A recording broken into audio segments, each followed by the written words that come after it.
Welcome back to Saskatchewan Place. The opening ceremony is about to take place. Let's go down to PA announcer Dane McKinnon. Good evening, ladies and gentlemen. I'm Dane McKinnon, your pre-ceremonies host. A welcome to all of you to Canada's newest and finest multi-purpose facility, Saskatchewan Place.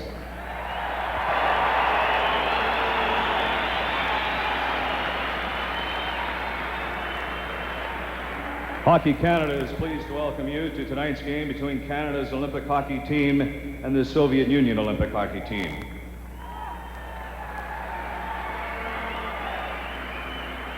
Canada's Olympic team is sponsored by Labatt Breweries of Canada, Esso Petroleum Canada, Royal Bank of Canada, and Sport Canada. Now introducing to you the starting lineup for the Soviet Union. In goal, number 1 is Sergei Mylnikov.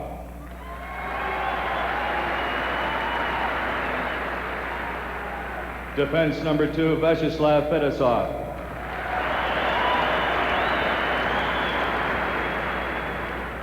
Also in defense number 7, Alexei Kazatonov.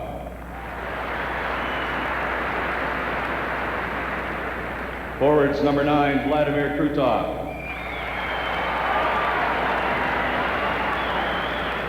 Number 11 is Igor Larionov. And number 24 is Sergei Makarov. The head coach of the Soviet Union Olympic team is Viktor Tikhonov.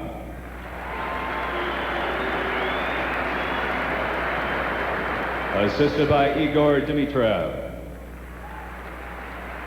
Ladies and gentlemen, the starting lineup for Team Canada.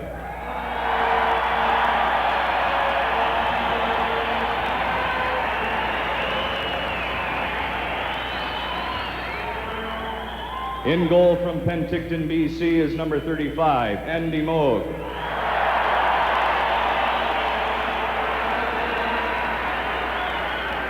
Defenseman number 4 from Carstairs, Alberta, Tony Stylls. On defense, wearing number 25 from Leduc, Alberta, Zalapski. Forwards number 10 from Mancoda, Saskatchewan, Gord Shervin.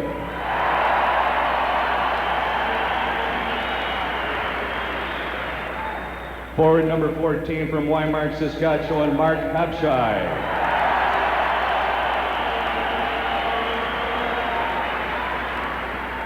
On the left side is number 9, Ken Berry from Burnaby, BC. Ladies and gentlemen, the general manager and head coach of Canada's Olympic hockey team from Saskatoon, Dave King.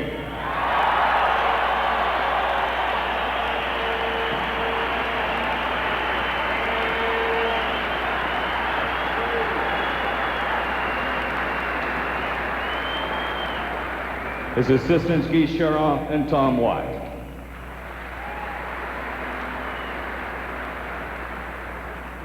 Esso retailers and agents are proud to sponsor Esso Medals of Achievement in recognition of effort, teamwork, and fair play, values that contribute to the growth of young hockey players on and off the ice. Awards for most sportsmanlike player, most improved player, and most valuable player support the notion that win or lose, it's how you play the game. Every team associated with the Canadian Amateur Hockey Association can participate, and every player is eligible for an award. Representing the Esso Medals of Achievement program tonight is Chris Blaka. Chris is 12 years old and plays in the Atom division of the Saskatoon Minor Hockey Association, where he was a recipient of the Esso Medal of Achievement Most Improved Player for his team last year. Chris is accompanied tonight by Arnold Murray of Esso Petroleum Canada. We'd like to ask the team captains of the two teams tonight to come to center ice and participate in the official opening face-off to be performed by young Chris Blaka.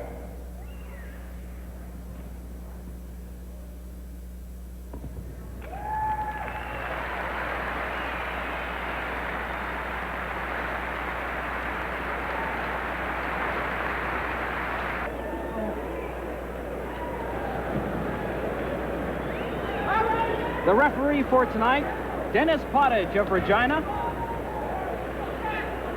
And the linesmen, Mark Wheeler and Brad Meyer, both from Saskatoon. Playing goal for Canada will be Andy Moog. As we mentioned, 27 years of age. He looked a little nervous in the warm-up, Joe. A year ago, 1986-87, he was playing in the National Hockey League All-Star game. This is a big moment for the youngster from Penticton. The last time Mılьников played against the Canadian hockey team was against the Team Canada in the Canada Cup Series, and he was the losing goaltender. And I would have to say, when we look at both goaltenders with Beloshenkin injured, that this would be the #1 goaltender going into the Olympic Games, Joe. Eugenie Beloshenkin, Dave, of course, coming up with a knee injury. He's in Calgary right now getting some treatment on that knee, the right knee. And, of course, his status for the Olympic Games, which, of course, start on Saturday. The Soviets don't play till Sunday, is questionable right at the moment. You know, Mılьникov, and he's being backed up with another youngster, Samolov, that's been brought in as the backup goaltender. They've got 3 goaltenders. They can have 23 players for the Olympics. 3 of them must be goaltenders and 20 are skaters.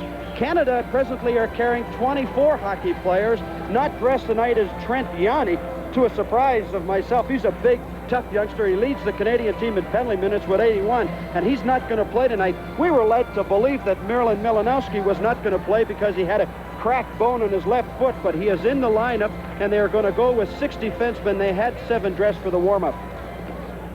Of course, Trent Yonny, a native of Hudson Bay, Saskatchewan, played his junior hockey right here in Saskatoon with the Blades. As you take a look at Canadian head coach Dave King, this is also a homecoming for Dave King. Born and raised in Saskatoon, got his Bachelor of Education degree here at the University of Saskatchewan, where he coached the Saskatchewan Huskies for 3 years, and in 1980 was the CIAU Coach of the Year. He is just a tremendous individual. You know, when you look at the team that he's put together here, character players, and they're kind of molded after a Dave King, you know. They've got intensity, they energize all the time when they're playing the hockey game, and I think this is what the Russians fear most. They know that Dave King can get his team up for big moments. Well, another sold-out house here at Saskatchewan Place. The building opened up last night with the Western Hockey League game. That was sold out, and tomorrow's game against Sweden, which you'll see here on the CanWest Hockey Network, is also sold out. You see Soviet head coach Viktor Tikhonov. Some say he's under the gun in the Soviet Union. I don't think some say it. I think he knows that he's under the gun after losing the Canada Cup and coming off 84, winning the gold medal.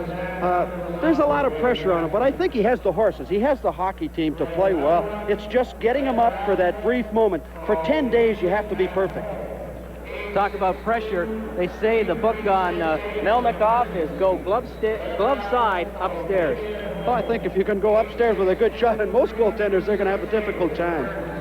But he seems to be a goaltender that likes to leave his feet and go down, make the first move. I think if you look at Soviet goaltenders, the one thing that they are reluctant to do is challenge the shooter. We were looking at the Canada Cup Series, the last game that they played, on a couple of goals that were scored on the Soviet goaltenders. They were sitting right back into the net, and they're reluctant to come out. And we are underway live from Saskatchewan Place. The Soviets in Canada, and right away, Fetisov almost had the pass blocked. The Canadian Залапски firing it back in. That's Soviet captain Fetisov being checked there aggressively by Berry. Larionov across to Kazatonov. Nice move at the blue line by Kazatonov. Drop pass to Makarov, and Makarov expected Kazatonov to go forward, and the pass intercepted by Ken Berry. Zarli Залапски, first-round draft pick of the Pittsburgh Penguins, back of the Canadian goal, and his pass is tipped over the ice over the glass by Larionov, and will have a face-off outside the Canadian blue line. The Russians playing a little different system here, only letting one man in, not being very aggressive, coming back and playing on the wings. So that's a little chink in the plans for the Russians right now. We've seen them playing kind of defensive hockey. We're used to them coming out at the start of hockey games, very aggressive, looking after that first goal. Brian Bradley wins the face-off for Canada. Serge Poivre ahead to Serge Roy, and the puck is fired in. Poivre in front, and Bradley couldn't get a stick down to redirect it into the goal. Here come the Soviets. Kaminsky missed the pass, and Moog will play it around the board. Bykov The shot from the side directed back of the net by Moog. That's Kaminsky, number 13 for the Soviets. Bredli checking on him. Kaminsky coming out of the corner, looking for someone in front. They score! Bykov. And it's 1-0 for the Soviets in the second minute. No sooner than I mentioned that the Russians don't come out very aggressive. They're still playing back. Actually, all they do is win the battle along the corner. Number 8 right over here, Brian Bradley, lets his man get away. Something that the Canadians have been working on. We watched them practice this morning. They were working very hard on the one-on-one. Everybody else is well positioned. 27 moves right in, Bykov, and you can see number 7 as he comes back, he has no one. He should have Bykov as he sneaks into the play. A great play by the Russians, but they win the one-on-one in the corner with Brian Bradley. So it's 1-0 for the Soviets. Time of that goal, 1:12. The puck at center now. Kutsarov across to Starikov. And the Soviets again inside the Canadian zone. Randy Gregg leaves it there for Steve Tambellini, one of the NHL players on loan to the Canadian team from the Vancouver Canucks. Tambellini across the blue line to Karpin. Karpin moving in. Tambellini scores! Steve Tambellini!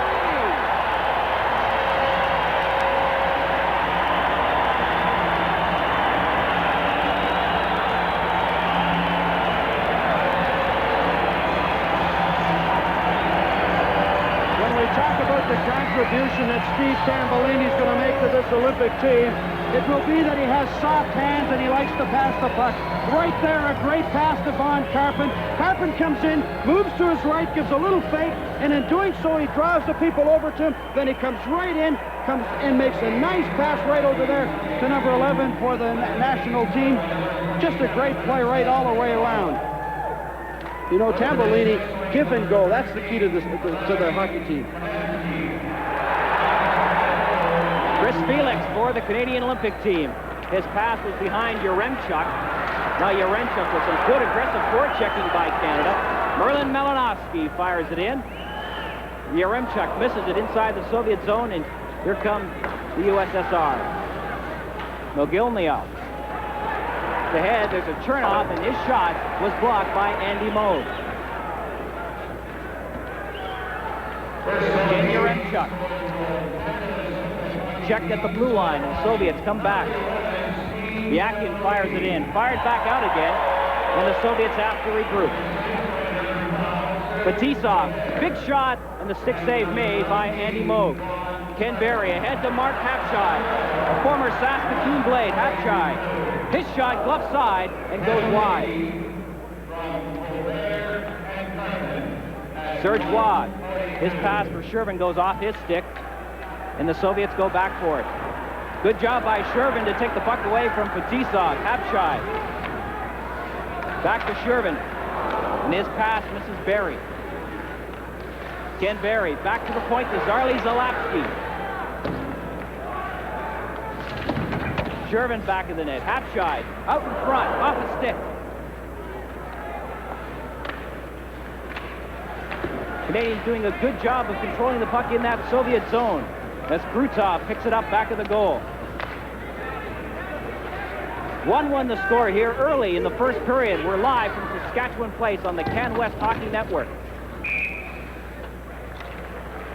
From Saskatchewan Place, this is National Team Hockey. Play underway here in the first period. Soviets and Canada tied at 1. Brian Bradley intercepts the puck at the blue line. His pass for Shreyber intercepted. And Kaminsky turns back with the puck for the Soviets. Kaminsky fires it in. Moog will come out of the net to play it. Homatov along the near boards. Out in front, that pass was blocked by Randy Gregg. Gregg playing in his first game for Canada in 6 games. He's been out with a shoulder injury. Kaminsky, cross-ice pass for Homatov. He was checked by Claude Vilgrain. Vilgrain across the blue line. Into Don McLaren. And the puck goes off the stick of Vilgrain over the glass, and we all have a face-off. Take a look at number 20 for the Olympic team, Don McLaren. He was one of the original players signed by Dave King. He's in his 3rd year, and he's youngster is 24 years of age from Kitchener, Ontario. I think if you're looking at a surprise choice in tonight's lineup, we didn't see them practice, and he didn't play on the line this morning. You can see he is a right-handed shot playing on the left wing, so that might be the spot that Peplinski will play in. McLaren intercepting that pass to Tambellini. Tambellini hauled from behind, and there's going to be a penalty to Gutsarov, and so Canada will go on the power play. You know, Tambellini, this is the first game he's playing with the Olympic team, and he's just charged up. He is coming from the Vancouver Canucks, who are fighting for a playoff spot, and then he's coming to a team that's all energized, and they're going in the Olympics. Here's the replay right there. Do you see the defenseman 5 take him down on the play? Gutsarov, who plays for the Red Army team in Russia.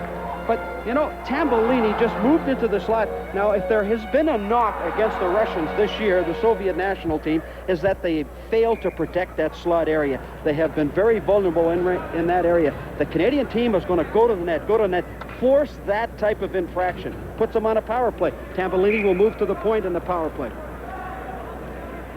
Beekhoff scoring at 1:12 of the period, and then 30 seconds later, Tambellini tying it up for Canada. Canadians on the power play as Yaремчук fires wide, and again, they went for the glove side. You see where the goaltender was? He was well back into the net. He wasn't out making the challenge.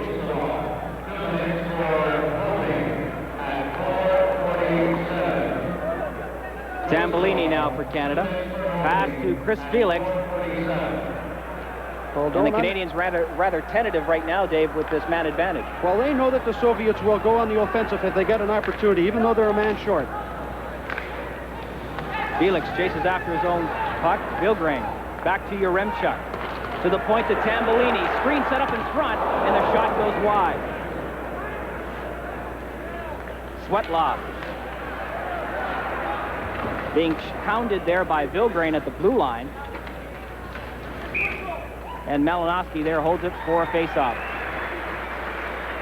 That was a time to get a change for Dave King and his hockey team. Now, Tambellini played the point in the power play, and that time, did you see the activity in front of the net? They are just looking to get some screen shots, but unfortunately, he didn't hit the net. But I think he had a lot of room to shoot it and hit the net. 62 seconds remaining in the penalty to Gutsarov for holding, as the Canadians make changes to their power play alignment. Bredli out there with Shreyber and Boisvert, Залапски and Waugh back on the point. You know, we always talk about Dave King, but two key people on this national team are Guy Charon and Tom Watt. They're responsible for the special teams, the power play and the penalty killing. And you'll watch tonight, you'll see the fine job that they do. Waugh lost the puck momentarily at center, and it's fired in. Boisvert chasing after it. Boisvert kicks it off his skate. And Chernik picks it up in the corner. Fighter along the boards. Залапски pinching in from the point position. Brian Bredli. Calgary Flames draft pick now with the puck. Across to Boisvert.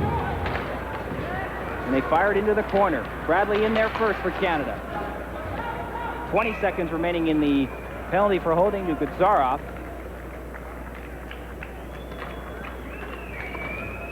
This telecast is protected by copyright and is a cooperative production of STV Saskatoon, STV Regina, and CKND Winnipeg. We are pleased to bring you this national team hockey game, and wherever you are across Canada, we hope you're enjoying the action from Saskatchewan Place. After both teams scored their goals very early, right now they're sitting back and being a little tentative. I think the Canadians should be a little more aggressive on this power play. Wow, back at the point. There's a shot. It's deflected, and Mylnikov stabbed that one with the glove. And Fetisov took exception to Shervin being close to Mylnikov. The big veteran coming right in there and putting up the stick. Discipline, that's what Dave King's team has to do. Apply discipline. Here's where you've got to be aggressive. There's the tip puck. Look at how the Canadian player is left all alone. Now, we told you how guilty they are of leaving people alone. Fetisov should be over there, standing there guarding his man. And he comes in after the fact, and I guess because of he made the error, he gives him a little cross-check. But that's the thing that Canada knows that they can challenge him on. 3 seconds left in the penalty to Gutsarov. And now the Soviets back at full strength as Tony Stайлс goes back for it for Canada. Stайлs ahead to Randy Gregg. Berry will fire it in.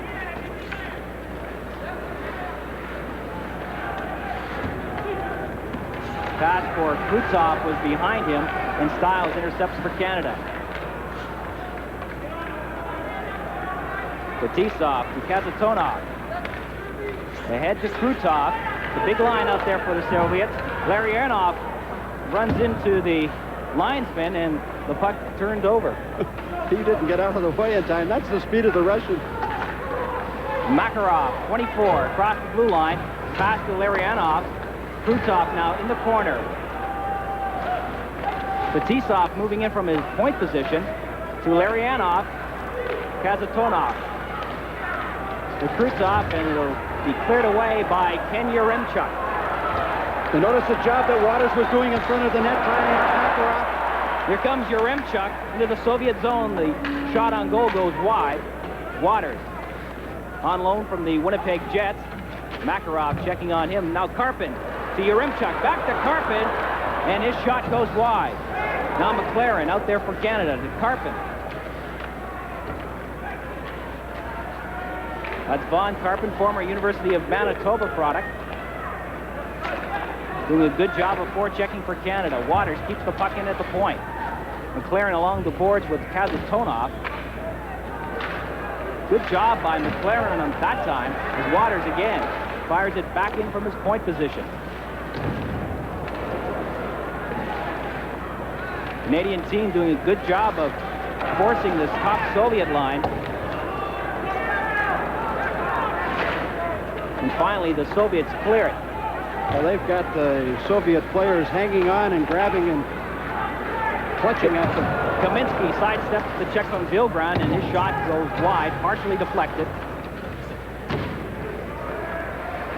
Komatov being roughed up along the boards by Залапски as the Canadian team fires it out.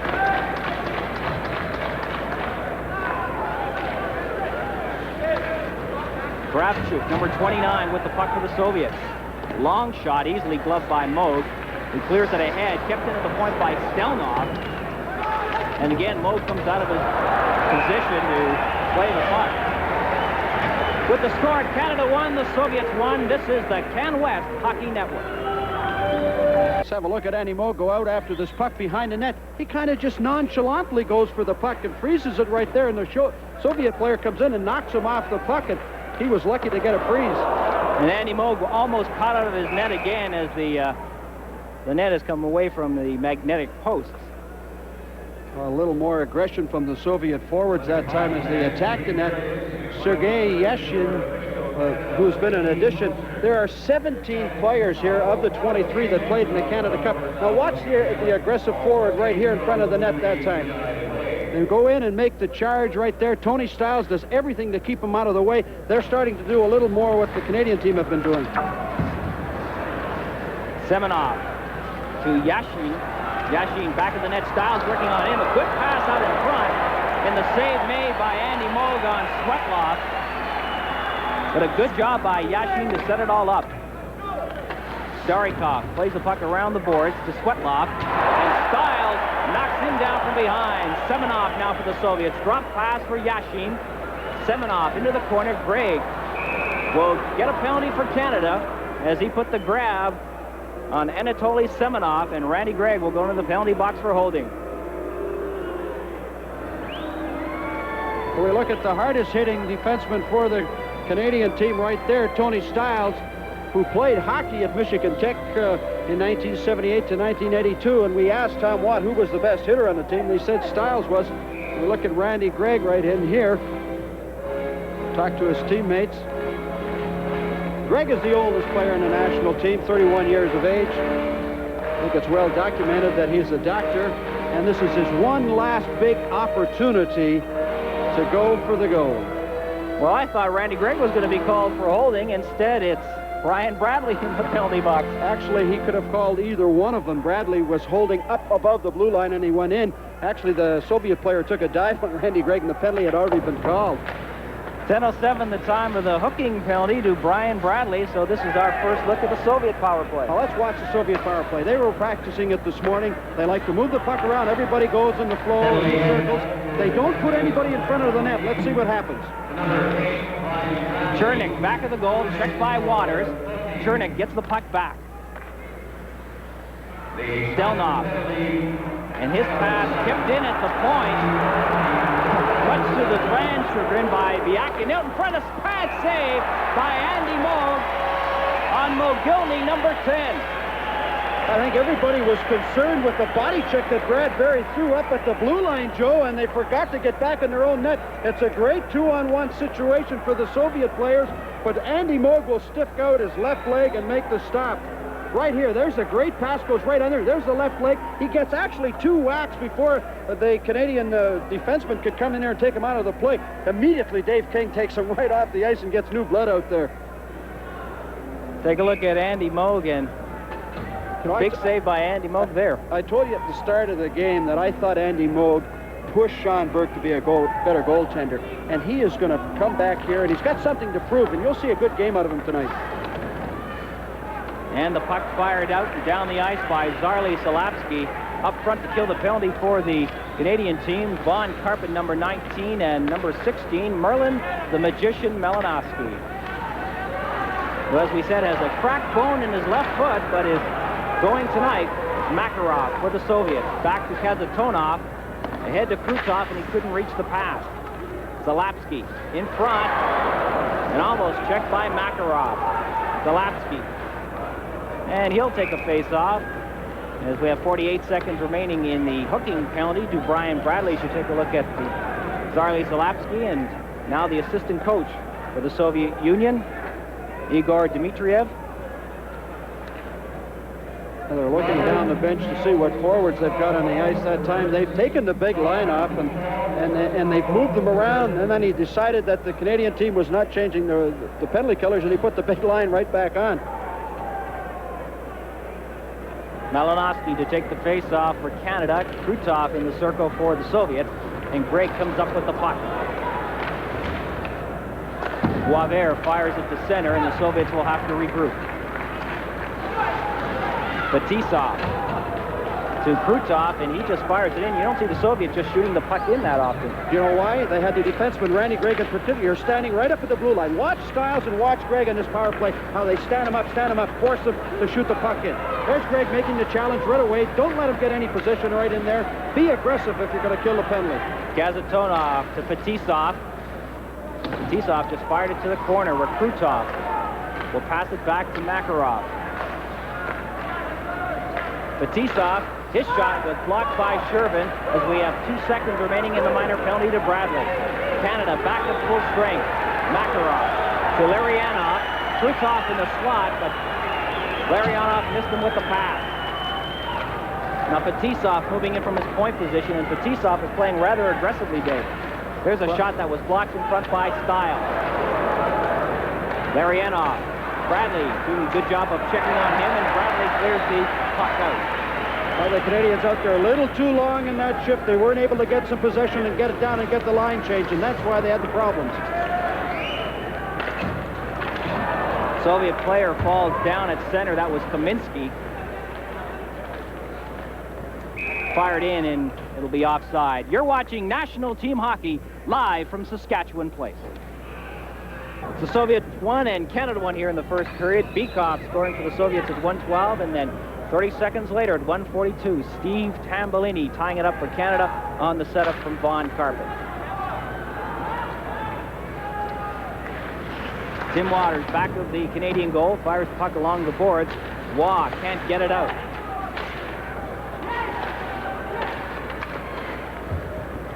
Kravchuk with the shot. Skate save by Andy Moog as Kaminski was cutting in front, but Waters took him out. Homatov, number 15 for the Soviets. This pass to center intercepted by Waugh.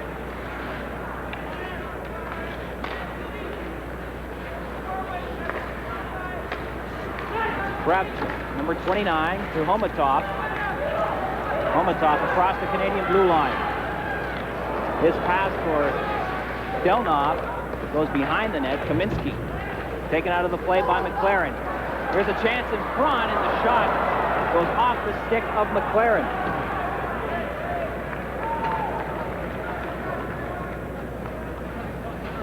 And this will be icing for Canada. 1-1 here in the first period, 6:06 remaining to play. There's Timmy Waters. It's kind of hard to get used to watch Timmy Waters wearing number 2. He wears number 7 for the Winnipeg Jets. One of the members that played in 1980 for the Olympic team when Tom Watt was coaching him. Waters, who led the Olympic team in scoring, I believe, in 1980. Not known as an offensive player. Here we have a look at Andy Moog making that fine stop. Now watch Moog come out and make the challenge. You see where the crease is? He's ahead of the crease. Waters comes in and takes the Soviet player, Kaminski, doesn't allow him to get the rebound. There would have been a rebound had Moog not stayed, come out to make the challenge. He's in the crease and he's got a chance for the rebound. That's the way you got to play the game if you're a goaltender. Allow your defenseman to clear that area after you make that initial stop. That's all the coaches ask from you. Make that initial stop. And as you can see, referee Dennis Potage has handed out high sticking penalties to Ken Yaremchuk for Canada and Semenov for the Soviets. Now, unlike the National Hockey League, they will play this 4-on-4. I think it's an exciting part of hockey. I wish the National Hockey League hadn't taken it out, really. Well, they call it the Edmonton Oilers rule. Of course, back in the 50s, when you had the man advantage, the player never came back on the ice after you scored. There's a shot by Malиновски and the pad save made by Mylnikov. And Tony Stайлс there went one-on-one with Yashin, and I think Stайлs got the worst of it. Well, he's going off for a change. I'm sure he got his bell just a shade. Number 25, Yashin, across the Canadian blue line. And that time, Randy Gregg stood up Yashin.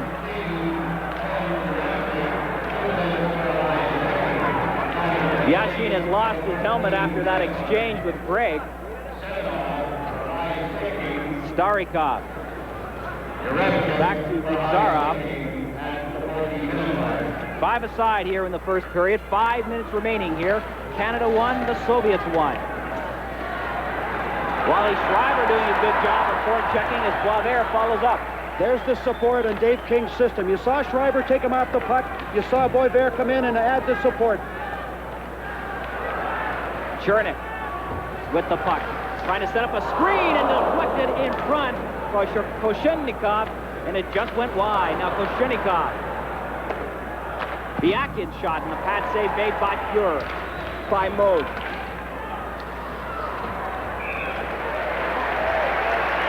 That's what happens when you're out there for a long shift. At the end of the shift, you get a little bit tired, you can't get a hold of the puck, and you get a little frustrated. That time, the Russians were able to get a change ahead of the Canadian team. They had fresh bodies out there, and they were able to go on the offensive. We talk about the great thing in the Dave King system, and the big word that they use is support. Here's Wally Schreiber. Forcing, being aggressive, He loses the puck. Watch Boisvert come in. A very exciting player in himself. Coming in, getting it back into the zone. That's the kind of team Dave King has built. Support each other. They're not stars in their own right. They're not big names. But when you play as a team and you play with harmony, you like each other, you support each other. Take a look at that last save by Andy Moog. That time, the Canadian team a little guilty. 2 Soviet players standing in the front, and I mentioned the reason that they were a little guilty of doing that. They were a little tired. One of those players being Randy Gregg. He couldn't get off in time. That's Serge Roy back of the goal for Canada. He'll lead the rush. Ahead to Gord Shervin. To Habscheid. And that pass goes off Habscheid's stick. 8 seconds remaining in the minor penalties. Fetisov around Habscheid.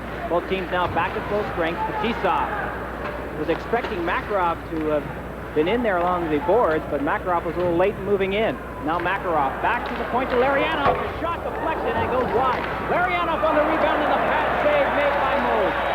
Goes Russians attacking the net a little more. They weren't doing it early in the period, but they're being a little more aggressive right now, and they're going after Andy Moog. It's Canada 1 and the Soviets 1 on the Can West Hockey Network.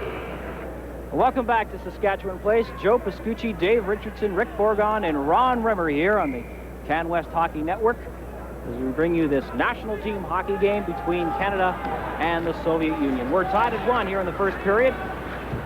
3:30 remaining to play. Claude Villgran. His pass intercepted by Krutov, but Villgran gets it back again.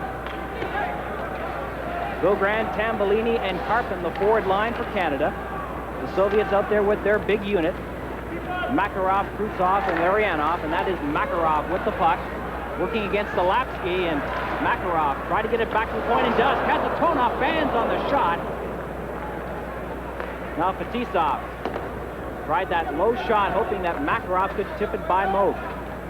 Just clearing the zone that time. Actually, it was a bad bounce to allow Larionov a pretty good scoring opportunity. They had possession, and the puck just took a bounce. This is keen ice right here, fresh ice, because it's only been in since Monday, so it will be a little rough. Yaremchuk out there with Malиновски and Joyce. Yaremchuk back of the net to Malиновски. Malиновski to Bobby Joyce. Joyce being checked there by Kravchuk. Now Malиновski, Yaremchuk out in front, and Fetisov was a little slow in getting to Yaremchuk. Now Kaminsky will fire it out the center where Stайлс will get it for Canada. Yaremchuk to Malиновski, and he missed the pass. Felix to Malиновski, and it's fired in.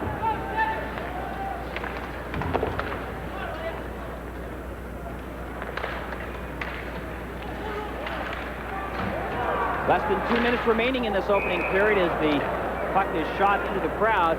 It's Canada 1, the Soviets 1, and you're watching national team hockey from Saskatoon. Bykov scoring for the Soviets, Tambellini for Canada. Those goals coming in the second minute, 30 seconds apart, and that is all the scoring here in the first period between Canada and the Soviets.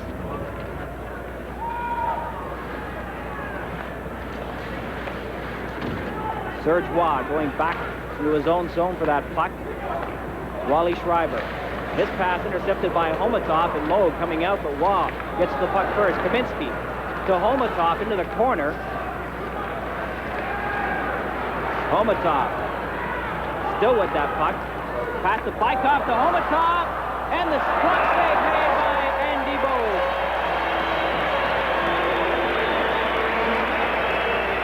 Some fancy footwork there by number 15, Andre Homatov, excuse me. If we look at the replay, watch him turn the Canadian defense inside out, kicks it up with his feet. Actually, he ran out of room in which to put the puck in the net. He couldn't get the handle on it and put it off. But just before that 15, Homatov was moving around, and he turned number 12, Serge Boisvert, inside out. And after the whistle blew, Boisvert just whacked his stick on the ice. He knew that he lost his man and allowed them to get the space and to get that clear opportunity. Хэбшейд wins the draw for Canada. Залапски back of the goal. Randy Gregg ahead to Berry, and Berry will fire it in. Semenov gets it out for the Soviets. To Svetlov. And Yashin just fires it in, and with less than a minute remaining here in the first period, and a delayed penalty coming up here to the Soviets. High sticking. From Saskatchewan Place, you're watching national team hockey on the Can West Hockey Network. Well, the Soviets will take a high sticking penalty right here. 25, Yashin, as he gets a close check by the Team Canada player. Yashin added to the team, did not play in the Canada Cup Series. This is a bad time to take a penalty. There's what, 55 seconds to go. The Canadian team are allowed to finish this penalty with a power play, and then they're allowed to start the next period with a power play. They say it's a cardinal sin to take a penalty in the last 2 minutes. Especially one away from the play, as that one was. I'm not sure the Canadian team will be all that aggressive on this power play. They don't want to get stung and have a goal scored against them. Felix now for Canada, fires it in. Yaremchuk into the corner first. Gutsarov will just fire it down the ice for the Soviets, and Andy Moog will leave it there for Tim Waters. Waters, a member of the 1980 Canadian Olympic team. Ahead to Tambellini. Tambellini to Claude Villgran. Drop pass for Yaremchuk. Back to the point to Waters. There's a shot, deflected in front. Another shot, they score! Ken Yaremchuk.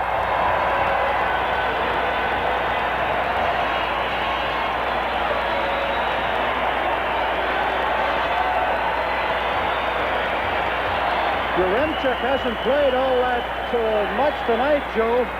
He gets a great play right here. He passes the puck back to the defenseman.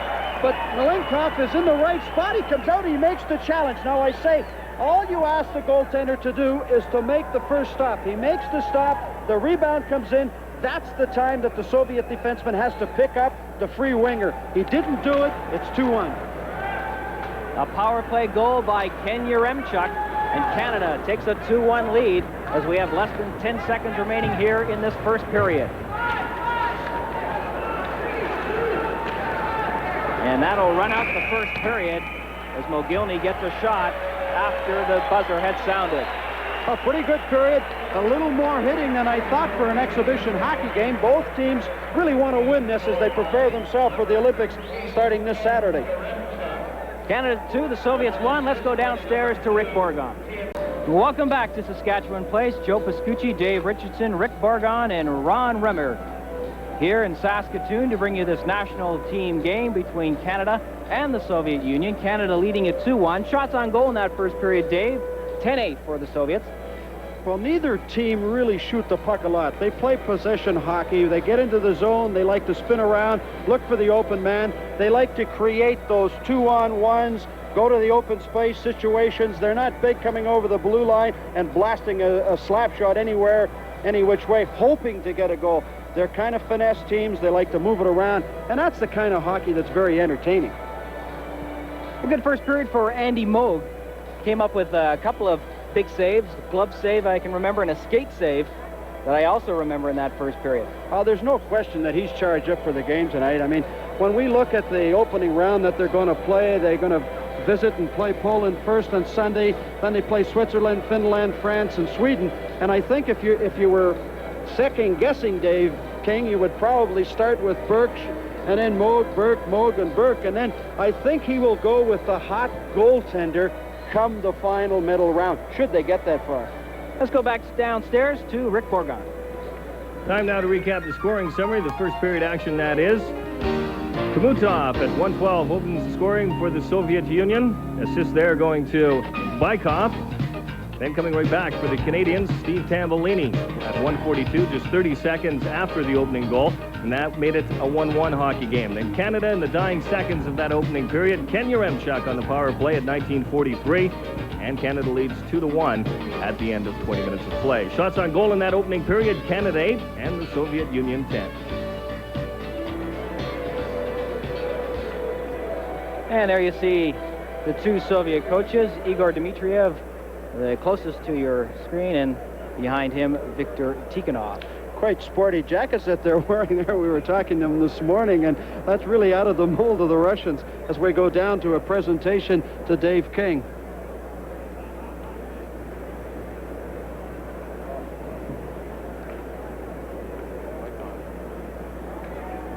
New building, you're bound to have problems. Right now they're having some problems or difficulties with the PA system.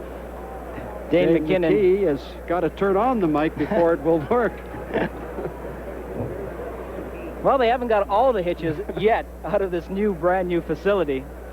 You know, I don't think many things could go wrong tonight that will disappoint the people right here. They've been waiting a long time. You heard Bill Hunter talk about his quest for a national hockey team here in 1983, and everybody just kind of chuckled under their breath and said, you know, how are you going to play in a building that holds 6,000 people? But, I mean, that spurred them on to get this building. You know, that was the catalyst to at least make the challenge and make the effort to do something in this area. And as you heard and saw in that report from Ron Rimmer, this building can be expanded to hold 16,000 quite easily. It is molded after the Northlands Coliseum. It is a kind of oval shape for seating capacity. They have got the second tier not in place on the end zones, and that will fill it up to 16 plus. You know, we're talking about numbers They had the tickets go on sale here for the Blades first game, Saskatoon Blades in the Western Canada Hockey Junior League right here. Then they had the 2 games. You had to buy 2 tickets to both this game tonight and to the game tomorrow night.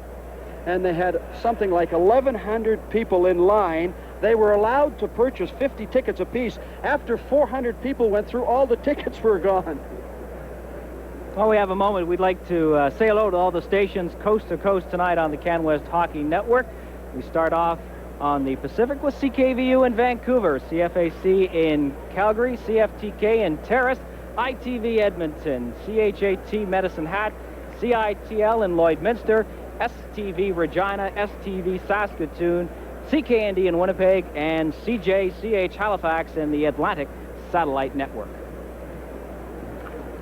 Well, we're still waiting here, a very, I guess, impatient Dave King. I think they're going to scrap the whole idea. What was going to take place was that the mayor of Saskatoon, Cliff Wright, was going to make a special presentation to hometown boy Dave King, and perhaps later on we'll have that for you, but right now they're going to get back to playing hockey as they roll the carpet up. You take a look at Andy Moog. Do you think, Joe, I'm going to pose this question to you, I don't want to catch you off the spot. Do you think he'll end up in Pittsburgh after the Olympic Games?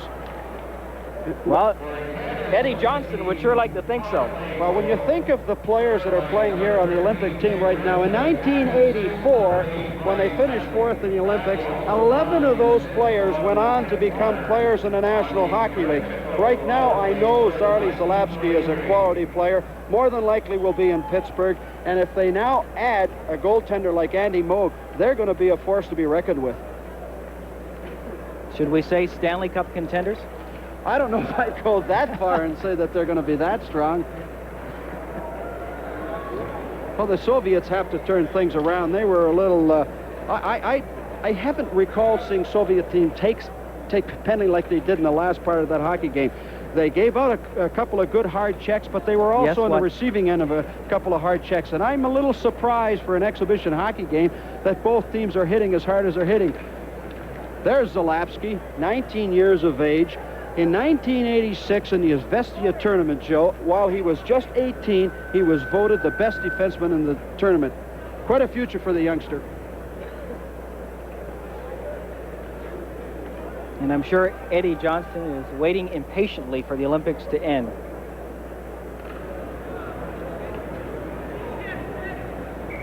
There, took a look at Winnipeg Jets. Tim Waters, who got an assist on that goal at the end of the first period by Ken Yaремчук, a power play goal at 1943 that has put Canada ahead 2-1. And here come the Canadians. Ken Berry dives at the puck. Rebound!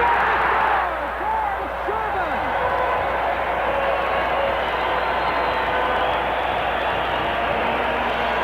Well, Dave, it only took 6 seconds, and Canada has a 3-1 lead. Well, we've seen the Soviets make 2 errors. They took the penalty with a minute to go in the period. They start off the second period not putting a check on Ken Berry. Normally plays center. Right in there, comes out. He is the fastest man on the Canadian team. There's the rebound coming out to Shervin. Bang, it's in the net. And all you can do is see 1, 2, 3 Soviets just standing there. Here's an overhead camera. Here's a goaltender. He's in good position to make the challenge.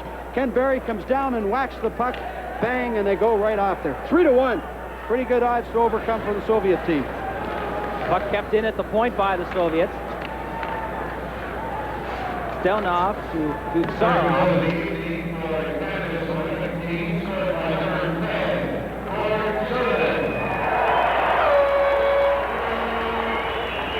Weapon is 6, going to number 9, Ken Berry, and to number 14, Mark. Here come the Soviets, 2-on-1. Semenov, his pass across was deflected away by Залапски. And I think Dave Semenov had the perfect opportunity to take the shot.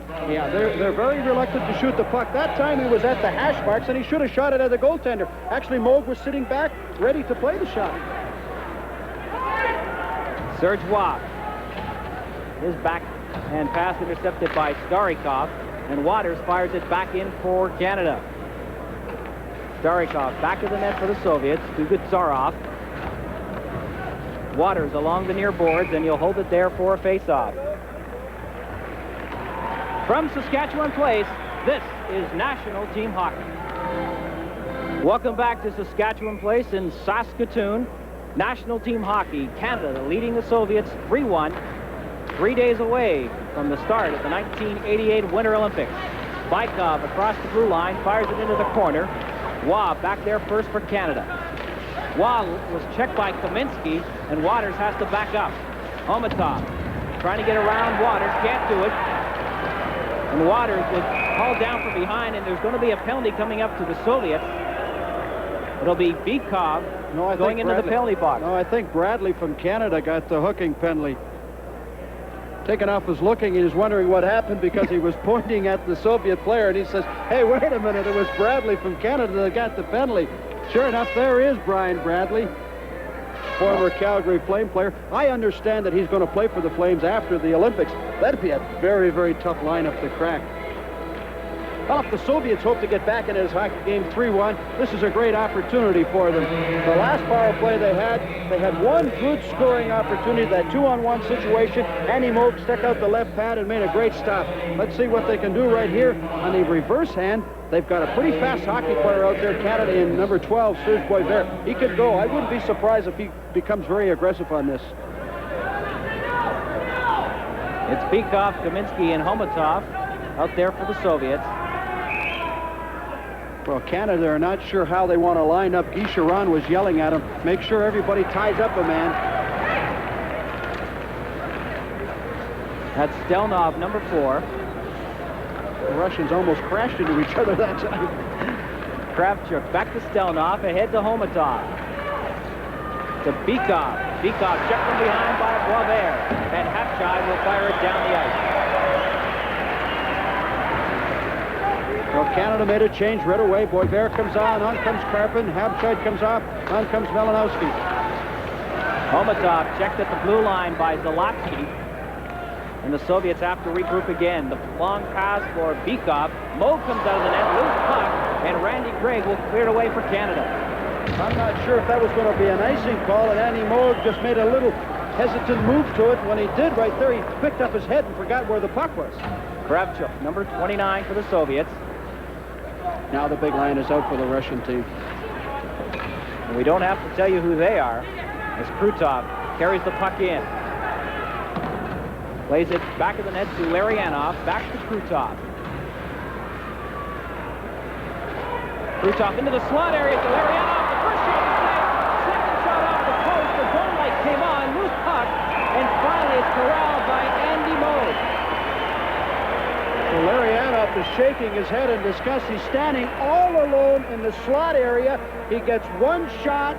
He gets a second shot. Andy Moog cannot find the handle on him. They watch him in the middle of the play. There's the first shot. Moog gets right back up, makes the stop. It comes off the post behind him, and the puck just is bouncing around like a rubber ball right there. Finally, Moog with his stick glove grabs it. But overhead camera will show you the position of Larionov right there. No one around him. Moog gets up very, very quickly. As you said earlier, Joe, he's playing a very stellar game. 40 seconds left in the penalty to Bredli. Fetisov, his shot goes wide on the stick side. Makarov. Back to the point. That's Krutov at the side of the goal, and he lost the puck, and Schreiber fires it down the ice for Canada. That time the Soviet player holds on the puck a little too long. He should have made the pass right away because he had the 2-on-1 situation. They worked it around. They created the situation they wanted. 8 seconds left in the penalty to Bredli. Makarov tried to get the pass to Krutov, but the puck went to Andy Moog, and he quickly covers up with 4 seconds left in the penalty to Bredli. You should take a look at Tim Waters. That'll give Dave King a chance to get some fresh forwards out there. Claude Villegrain, Steve Tambellini. We look at the Canadian team, and they've been using about 3 sets of penalty killers, only going out there for 30, 40 seconds, coming on, getting fresh people, and that's the way you have to play, particularly when you're playing against strong players like the Soviets. Tambellini will be a key face-off man. This is something to watch. You know, you don't mention it in exhibition games, but right now, this is the first game for Tambellini. Dave King has to see what he can do and what he can contribute to this team. Canada back at full strength as Biakin has the puck for the Soviets at center, across the blue line, and he'll just fire it in. Koshenikov, number 22. Back to the goal, Залапски checking on him. Puck along the far board. McLaren trying to get a stick on it. Vilgrейн does. And Canada comes out. That's Tambalini. He scored the first Canada goal. Yaремчук has the other. Biakin across the blue line. Drop pass. Koshenikov. His shot. Moog makes the save, and we had a whistle. We're back here at Saskatchewan Place, and David, I don't want to shortchange Canada. It is 3-1. Gord Shervin's goal. Gord Shervin's goal at the 6-second mark of this second period, Canada's third marker. Sergeois. This pass goes off the stick of Vilgrейн and down the ice, and going back for it is Biakin. Biakin, long lead pass to Koshenikov, and Tim Waters was not going to let Koshenikov get his stick on that puck. Tim Waters, steady defenseman for the Winnipeg Jets. Nice lead pass to Tambalini, across to McLaren. Quick shot, pad save made by Mylnikov. Semenov, drop pass for Homatov, and it was blocked.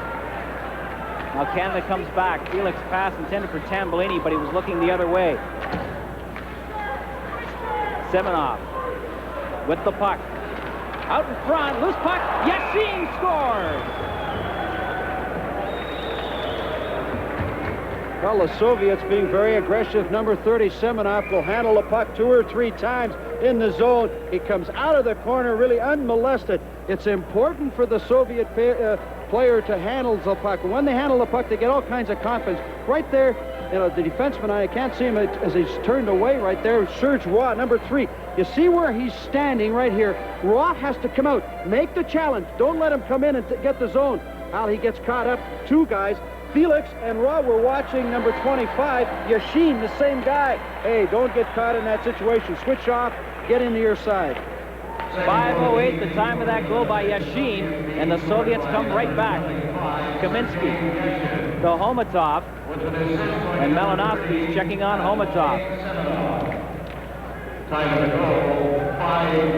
Kaminsky from the corner, and Moog clears it back into the corner, and Залапски will try to get it out for Canada. Now Yaремчук checked at center. And the Soviets take over. Stelnov to number 15, Homatov. Across to Kravchuk. Kravchuk moving in from his point position. Now Залапски and Kravchuk taking blows at one another.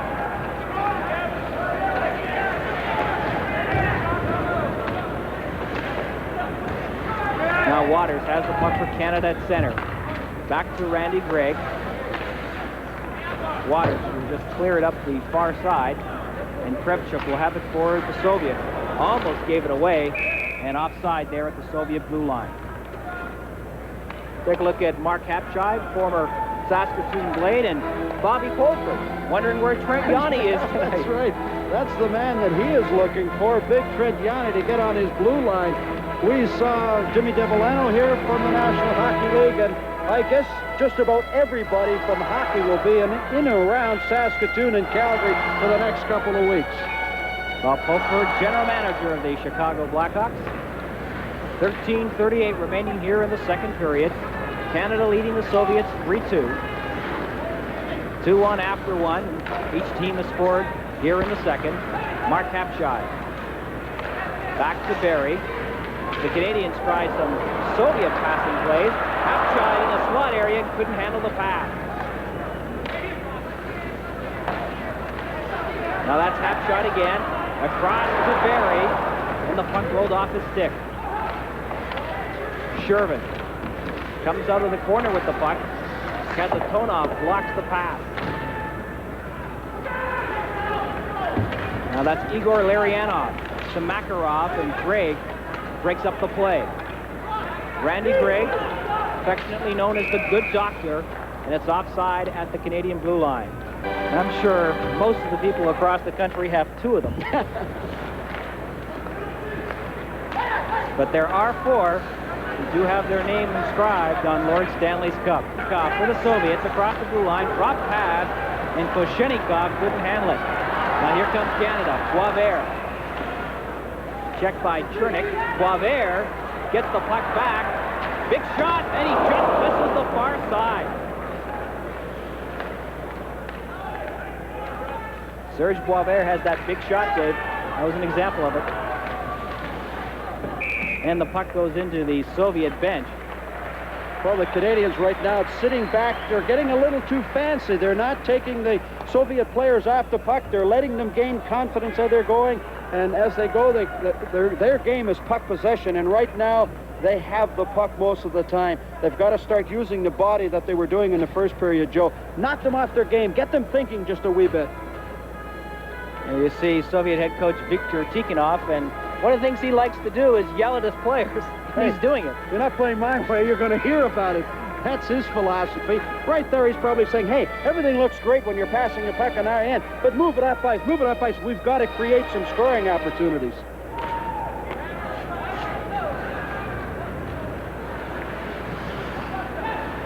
Tim Waters back at the Canadian goal. Starts this rush. The pass for Waugh, and the Soviets take over at center. Yashin. He scored the last Soviet goal, cutting Canada's lead to 3-2. Vilgrein. Back to Serge Bois. Across to Waters. Ahead to Vilgrein. To Von Karpin. Karpin across the blue line. Still with that puck. And he tried to get it back to the point, and Waters couldn't keep it inside the blue line.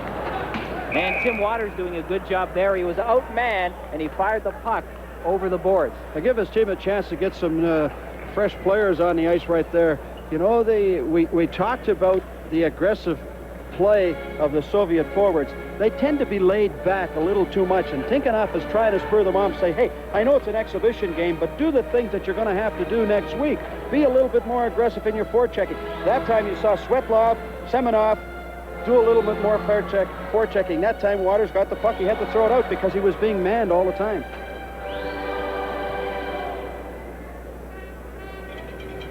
Canada sending out a line of Merlin Malinoski, Bobby Joyce, and Ken Yaremchuk.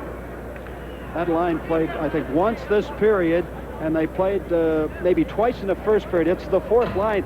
Bobby Joyce, who did not play that well against the Soviet team in the Izvestia tournament. Over again, he's 21 years old. It was a pretty big experience for him. Most of the Canadian players here have played the Soviets 30 or 40 times. It's old hat with them. But for a youngster like Bobby Joyce, this is something new.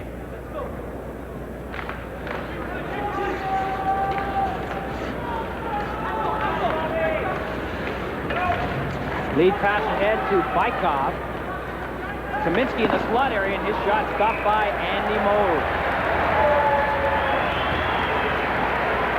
Everybody covered on the play. The Canadian players taking everybody as they move down the sides.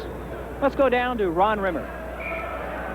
All right, hard as it is to believe, there are even Russian fans in Saskatoon, and I hear that at this time of the year, boys, it's even colder here than it is in Siberia. Cold in Siberia. Plenty warm here, though. Big trouble now, though. Your team is down. Team come back soon, very soon. It's only second period, very early in second period. Good Canadian announcer. All right, back to Joe and Dave. Well, it's nice to see some friends from the Soviet Union here tonight in Saskatchewan Place. I wonder how they got tickets, though. Kaminsky back to the Canadian goal. Yaremchuk checking on Kaminsky, a pair of 13s there, and Joyce trying to get it out, kept in. Waters into the corner, plays it off the glass. Canadians under pressure here. Waters can't get it out. Malinoski checking Bykov, and Joyce clears it out. Here comes Ken Yaremchuk. Yaremchuk grabbed from behind. Malinoski taken into the boards. Joyce follows up the play. And we'll have a whistle there. The whistle is gone, but the play continues as Ken Yaremchuk seems to be taking a piece of every Soviet he can. You're watching National Team Hockey from Saskatchewan Place. And now the crowd's starting to pick up the intensity here. Shervin keeping the puck in the blue line as the wave is making its way around Saskatchewan Place. Hatchai back to the goal. Makarov to Kazatonov. Ahead to Krutov. And Berry coming back, breaks up the play. Randy Gregg to Хэбшейд. That's Berry at center. He fires it in. Hot back of that Soviet goal. Makarov. Checked by Berry. And Larionov comes up with the puck. It's a 3-on-2 break for the Soviets. Makarov to Larionov. Back to Makarov. And he was checked from behind and fired wide. Now Fetisov plays it back to the goal. Залапski brings the puck out as Krutov and Berry exchange blows back inside the Canadian blue line. Залапski back of the net. Lost his glove, and finally play is called, and Fetisov takes an extra shove at Залапski, and Zarley didn't like that very much. I guess they're trying to send a message to everybody. Hey, we got a chance here to give you the answer to the quiz right now. I guess everybody would have gotten Andy Moog and Randy Gregg 3 times with the Oilers, but how many people were able to get Serge Boisvert and Steve Tambellini? Tambellini, don't look at the graphic, he was with the Islanders and Boisvert was with the Canadiens. Boisvert actually had a great playoff with the Montreal Canadiens, getting 3 goals and 5 assists for 8 points, and he failed to make the team the next year. He went on to play in Europe part of a season, and this is his 2nd season playing with a national team. Just over 9 minutes remaining here in the 2nd period. Canada leading the Soviets 3-2. The Olympics in Calgary just 3 days away, and these 2 teams will not see each other till the medal round. Canada and the Soviets situated in different pools.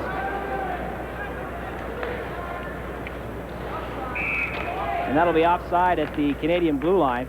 In Canada's pool, you've got Poland, Switzerland, Finland, France, and Sweden. Of course, the 2 toughest teams in that pool have to be Finland and Sweden, but Tom Watt told us today, assistant coach Tom Watt, but don't take any of these other teams for granted.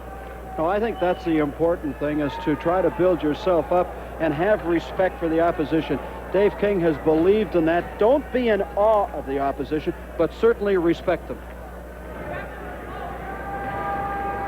Tambellini, Karpin, and Villgren out there for Canada. It's been a solid line tonight for Canada. Mogilny.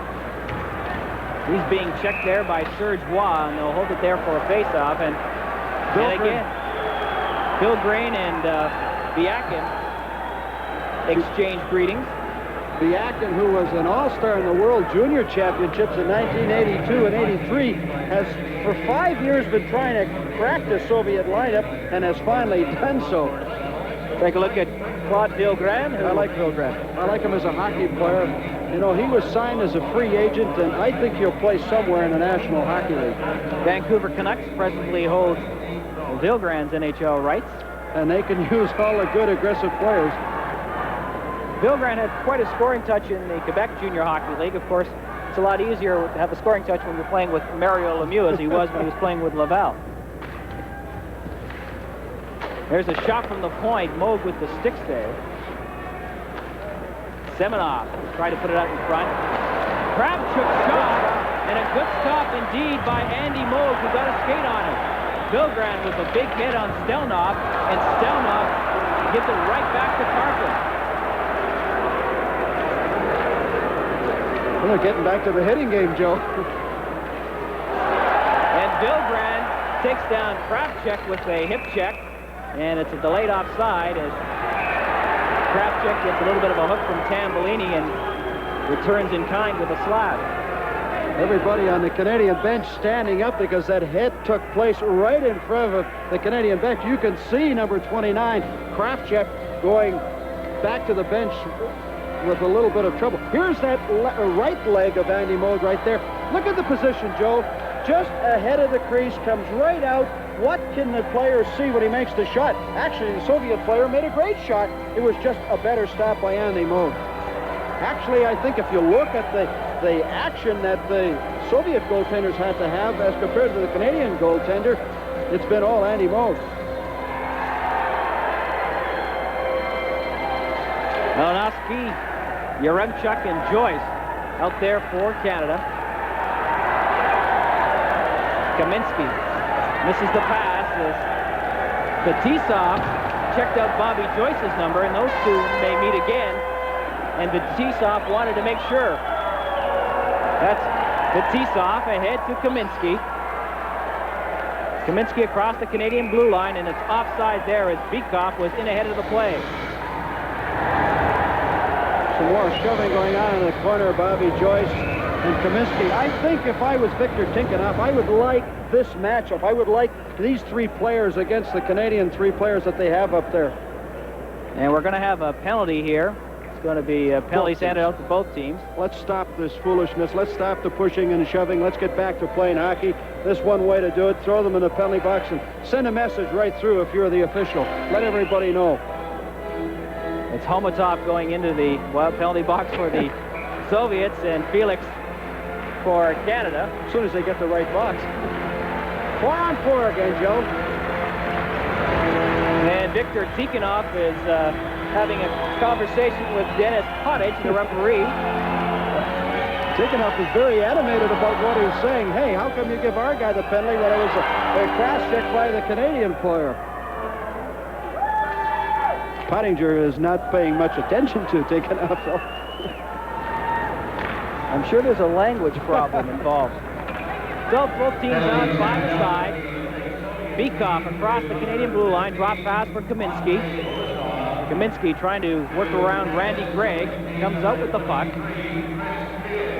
And Malиновски comes back to break up the play for Canada. Roughing penalties at 12:15. Felix and Homatov. Kaminski's shot goes off the skate. Malиновski to Залапски. And the Soviets take over at center.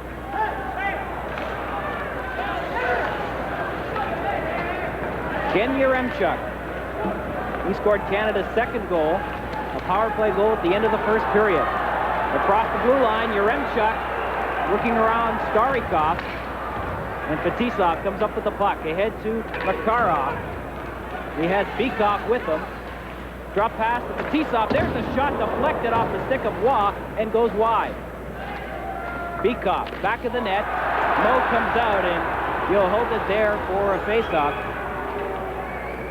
Dave, obviously we've got some different rules in international hockey and in the National Hockey League, and I'm sure what Andy Moog is doing in the National Hockey League would be a 2-minute penalty. That's a 2-minute penalty, and Pottinger that time, he didn't want to make the call right away. He was going to give Moog a chance to play the puck. Watch as it comes back here. Now, this is the third time in this game that he's done this. Makarov, 24, sits there and does out of hand and says to the referee, hey, what's going on? This is not basketball where there's a whistle every 2 or 3 seconds. Good look at the Soviet bench. Kaminski. Kazatonov, number 7. Larionov sitting right beside him. That's Makarov. Tried to pass for Krutov, but Waugh intercepts. Krutov across the Canadian blue line. Fakes the shot. Waters doing a good job of taking Krutov out of the play. Makarov from the side almost found the short side behind Moog.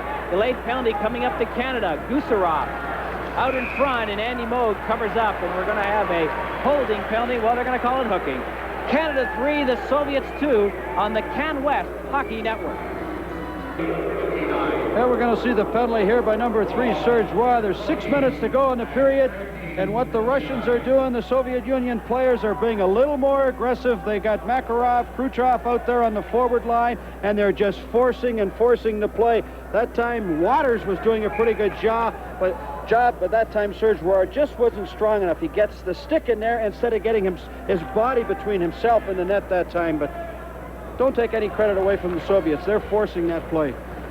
So the Soviets with the 4-on-3 advantage for another 11 seconds. Kazatonov, Fetisov fans on the shot. And Waters comes up with the puck and fires it down the ice. Tikhonov was just shaking his head after he missed that shot on the bench.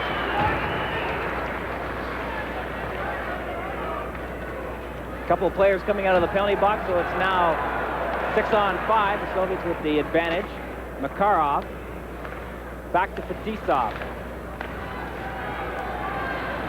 Fetisov fans on it again. And Boisvert Gloves the puck out over the blue line. And Fetisov is checking his stick. There's a hole in it. Larionov across the Canadian blue line. Dropped pass and it's intercepted by Boisvert. 2-on-2 rush here. Boisvert.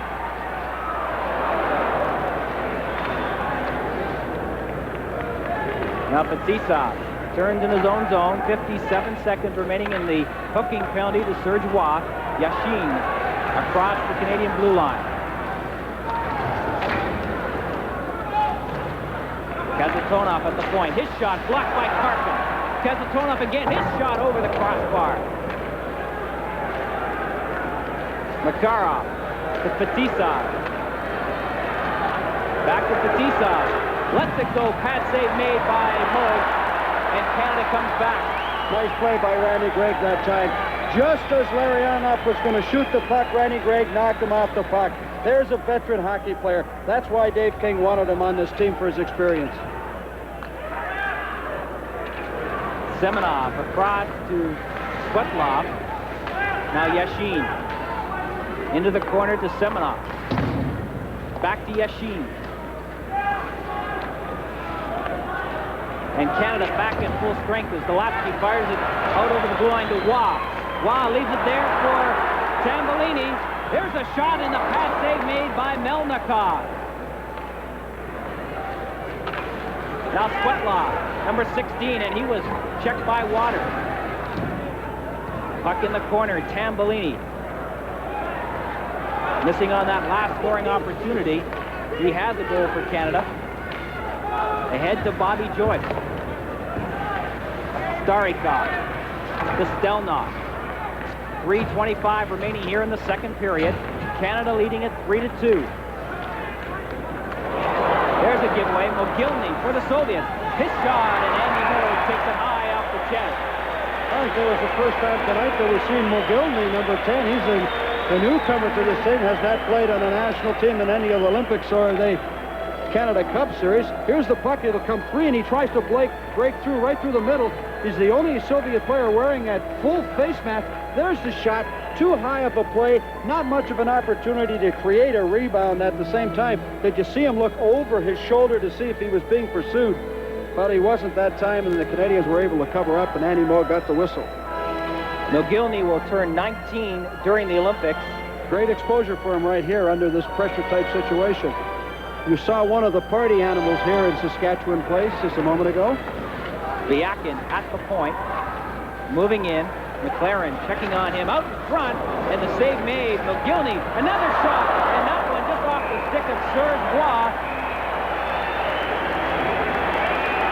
Well, the three players out there have replaced the entire line, the so-called fourth line for the Russian team. Mogilny, Chernik, and Kosciuszko, and they're playing very aggressively. They haven't been on in this period. They've got a lot of fresh legs out there, and they're applying pressure to that defense for Canada. Dave King decides to make a change and sends out Залапски. Right here from the overhead camera, you can see the pressure. They're getting the Canadian defenseman turned around and looking for somebody. That's the idea. Turn them around, create that open space. Less than 3 minutes remaining here in the second period. Biakin checked by Villgran. Starikov, and they'll hold it there for a face-off. Welcome back. Eyebrow loves Team Canada. Well, I think all of Canada loves Team Canada. They've caught the country by storm, not to mention the Olympic torch that went through the country. I think everybody's got the Olympic spirit.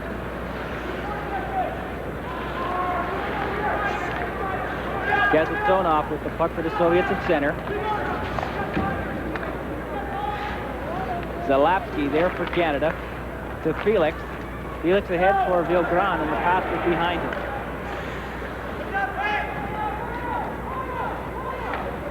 Now Chris Felix can't clear the zone. Homatov moving in. Homatov goes to the backhand and just misses on the far side.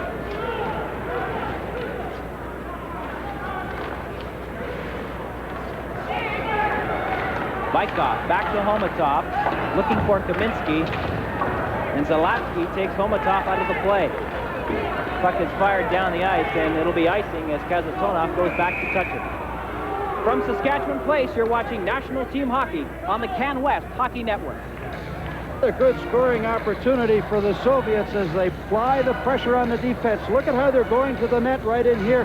He's just going to lose the puck at the last second, and it goes wide on Andy Moog, but they keeping the Canadian defense backing up. That's the one thing you don't want to do. Continually back up into your zone and screen your goaltender. You got to stand them up at the blue line. They were doing that at the start of the period and in a good part of the first period, but now they're being forced to come back. Berry in the corner for Canada. Makarov trying to get it out in front. It's at the side of the goal, and Andy Moog will hold it there for a face-off. Well, each team has its big offensive unit on the ice now, and Dave King, this is the first time King has gone out and is actually matching this line against Larionov's line. Now, that's what he's probably going to have to do if he's going to neutralize these guys. You got to have some good skaters, and he has them out there right now. Stelnov keeps the puck in at the point. Waters for Canada. Ahead to Berry. Larionov there at the blue line, and the Soviets fire it back in. Bouncing puck, and Tim Waters plays it around the boards. Waters and Krutov in the corner. Krutov has a hold of Waters' stick, and Gregg comes up with the loose puck. Canada gets it out. Loose puck, Habscheid there first for Canada. Habscheid, his shot was blocked by Stelnov. Final minute of play here in the second period. Larionov at center. Checked at the blue line. Залапски. Ahead to Boisvert. Bouncing puck, and he couldn't get a good shot away. Bredli goes hard into the corner. Long pass for Krutov. To Makarov. Makarov was hit there by Wally Schreiber. Here comes Canada. It's a 2-on-1. Brian Bredli and Wally Schreiber. Bredli shot, and Mylnikov makes the glove save. I don't think Bredli got everything on that shot that he would like to have. 20 seconds remaining here in the second period. Canada leading the Soviets by 1. Залапски will just clear it out down the ice. No icing on the play.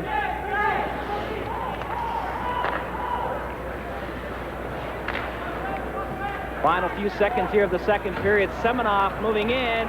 Semenov, and the shot goes in, but the period had come to an end.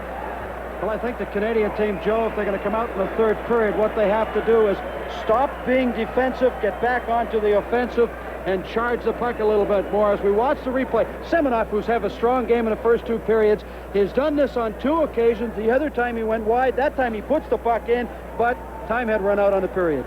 Let's go downstairs to Rick Borgon.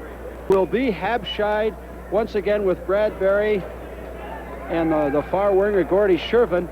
And it's not Brad Berry. Ken Berry. Ken Berry, Brad Berry for Winnipeg Jets. Got him on my mind. Ken Berry tonight in Moncton, and obviously watching this game. Oh, bad pass. Third period is underway, and the Canadians fire it out. Fetisov going back into the Soviet zone. Ken Berry checking on him. Habscheid into the corner, plays it back of the net. Kazatonov being checked by Shervin. Larionov, cross-ice pass to Krutov. And Krutov lost the puck at the blue line. Kazatonov for Larionov to Krutov. Kazatonov in the Canadian zone, out in front, and Makarov was too well checked by Shervin. Now Залапski plays it off the glass and down the ice. There'll be no icing as Canada makes line changes and the Soviets follow suit. Kazatonov off the boards to Svetlov. Fetisov with the backhand pass to Svetlov. Yashin checked by Boisvert. Yashin, he has one of the 2 Soviet goals. Bykov has the other. Yashin across to Semenov. Semenov back to Yashin, deflected, and a great glove save by Andy Moog.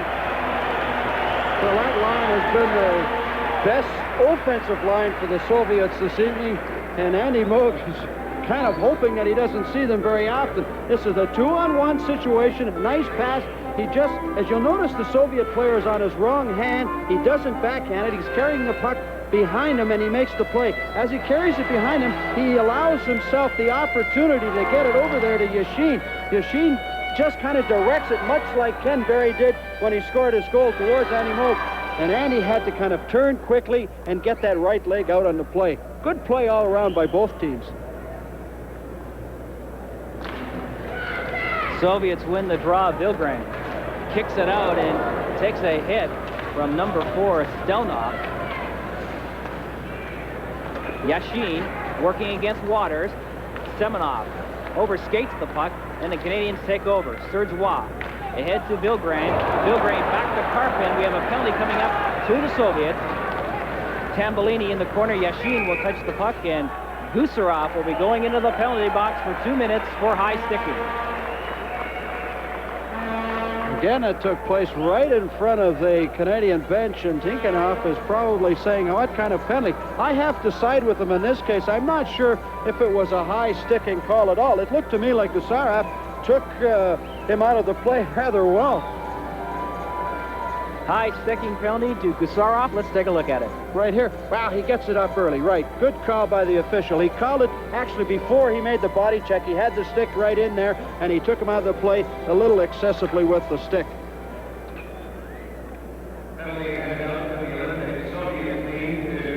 Once again, they have to fix the ice as it gets checked up a little bit. The power play. Now we will see Tambellini play the point along with Chris Felix.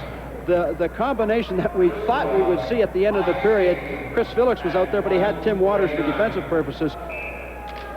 Tambellini, a power play specialist, as Boisvert takes exception to Biakin. They both took a pretty good swing at each other with their sticks right there.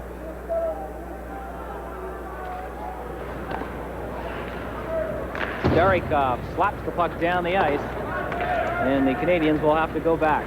Well, let's watch the Soviets right now. They're down a goal. How aggressive will they be in the forechecking? Right there, you saw Homatov go right after him, so they're going to force the play. Lead pass for Boisvert into the corner. Mylnikov falls on it, and we'll have a face-off. Not much work for Mylnikov, especially in that second period. Well, we talked about the Canadian team trying to play possession hockey. They don't shoot the puck wildly. I think if you had to pick a shooter on their team, you'd have to look at Boisvert being their best shooter, and he has had about 3 scoring chances because of his shot. He's got great speed, and he accelerates very quickly. He also possesses a pretty good shot. But by and large, the players that are here are possession-type hockey players. We look at Brian Bradley, Steve Tambellini. I mean, they can shoot the puck if they get the opportunity, but they're not prone to do it. Boisvert tried to get a shot on goal, but he was too well checked, and the Soviets clear it out. Chris Felix going back there for Canada. Felix from Bramalea, Ontario. Ahead to Boisvert. Back to Felix. And he just fires it in, and the Canadians go after it. And the Soviets clear it out once again. Wally Schreiber now up there for Canada. Just over a minute remaining in the Soviet penalty. Bradley looking for someone to pass to. Bradley along the near boards, checked by Starikov, and Homatov will fire it down the ice. That time Bradley did not get the support from Serge Boisvert. Consequently, the puck goes on a Soviet stick and he gets it out of the zone. The Dave King system support the player in the offensive zone. They're not getting it right now. 36 seconds remaining in the Soviet penalty as Waters clears it back to Serge Waugh.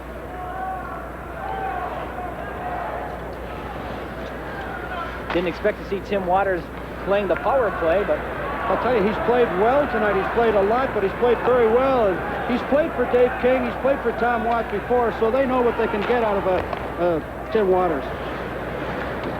And the Soviets cleared out once again.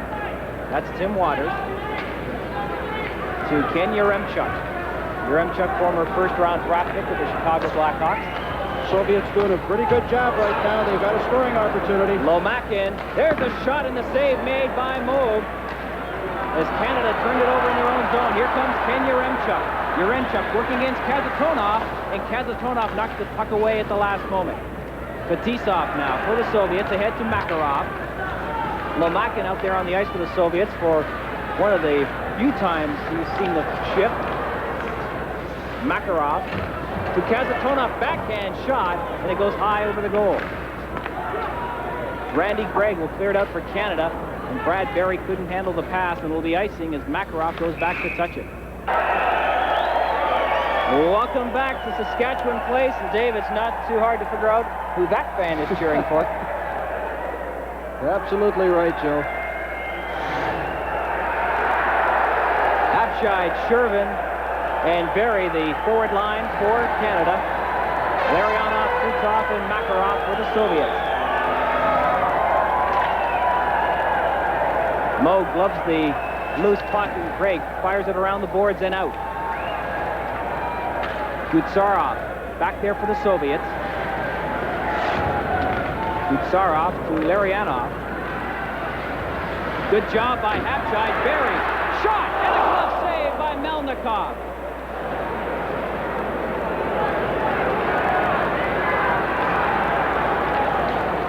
Mylnikov with the glove save as Berry went high, glove side. That's the book on Mylnikov, and Mylnikov was there with the glove. Back to the point. Stelnov shot, deflected in front. And Залапски fires it down the ice. This will be icing as Gutsarov goes back to touch it. Good scoring opportunity by the Canadian team that time. The reason for it is there was some persistent forechecking by Habscheid, Ken Berry. Right in here, there's Habscheid. In comes Shervin over to Berry. He waits a little second, gets it going down there. Mylnikov comes out, and he makes a little bit of a challenge. We're asking you to make that first stop.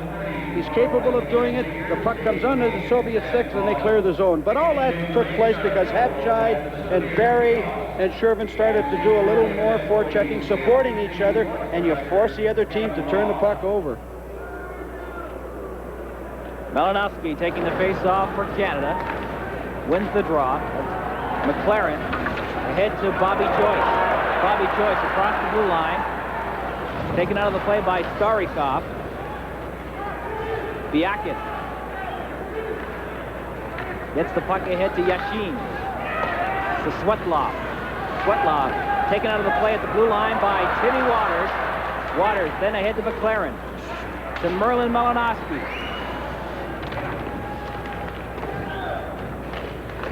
Kept in at the point.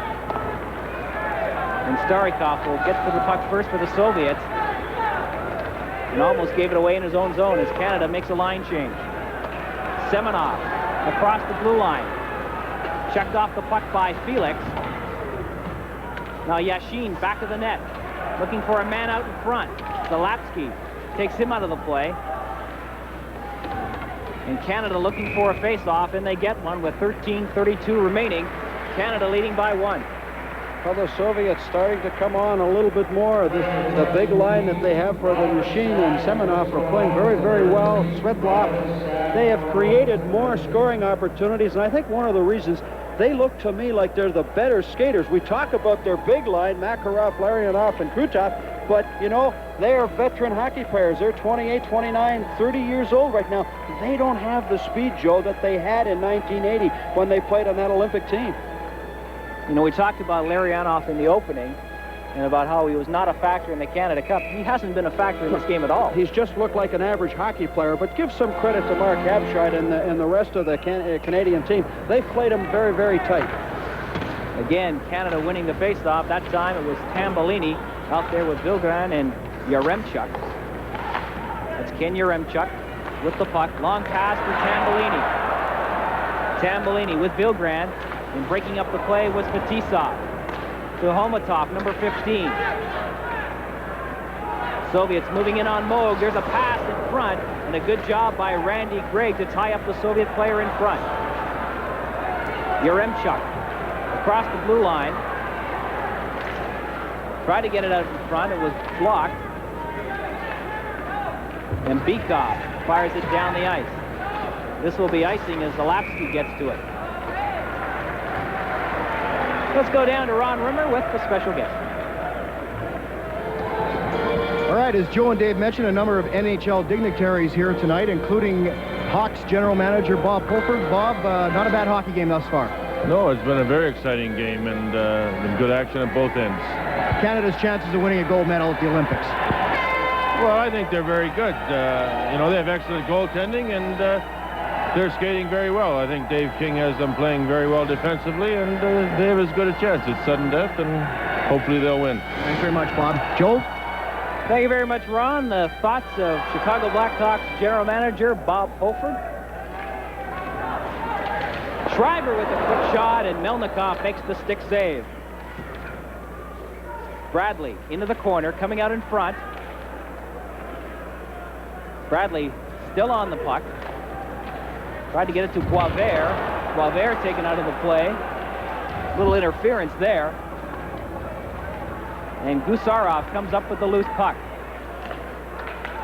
They head to Chernik, to Mogilny. Mogilny, the 19-year-old. Checked by Canada, and the point shot easily stopped by Moog.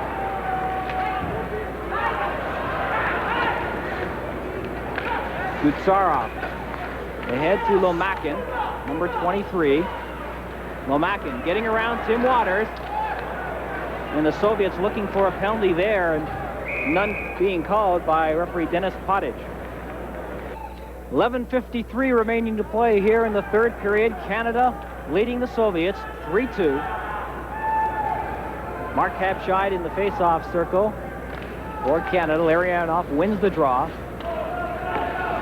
Biakin into the slot area, and Larionov too well checked to get a stick on the puck. Larionov. Drop pass to Krutov.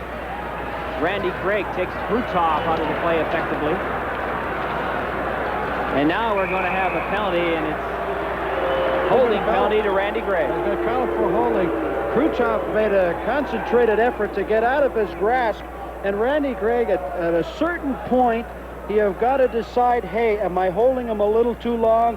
I've got to get rid of him. He should have let him go for a moment. 9:30 the time of the holding penalty to Randy Gregg. The good doctor not agreeing with the call. Now watch the play right here. Gregg will come in and he'll take Krutov pretty good. I mean, you teach youngsters to put two hands on the stick. If Randy Gregg's got two hands on his hockey stick, he doesn't get caught in this situation. He can pin him up against the boards. Krutov can try to get away. But because he has that free hand, just as he gets to go away, he puts the grab on him. Gregg is sitting in the penalty box. He's had some words for Krutov, but actually he's probably more mad at himself, you know, and a little embarrassed that he would take a penalty with, what, 11:30 to go in the period. Great opportunity for the Soviets to tie it up. Take a look at Soviet assistant coach Igor Dmitriev, as we again have more problems with the ice. That's a good opportunity for Canada to rest their penalty killers. At the same time, the Soviets have had their big line out there for, what, the last minute or so, and they're going to stay with them. Tikhonov has decided to go with the shooters. It's Krutov, Makarov, Larionov, and for up front for the Soviets, and for Canada killing the penalty, it's Хэбшейд, Berry, Waters, and Залапски. And that's Zarli Залапski with the puck, fires it off the glass and down the ice.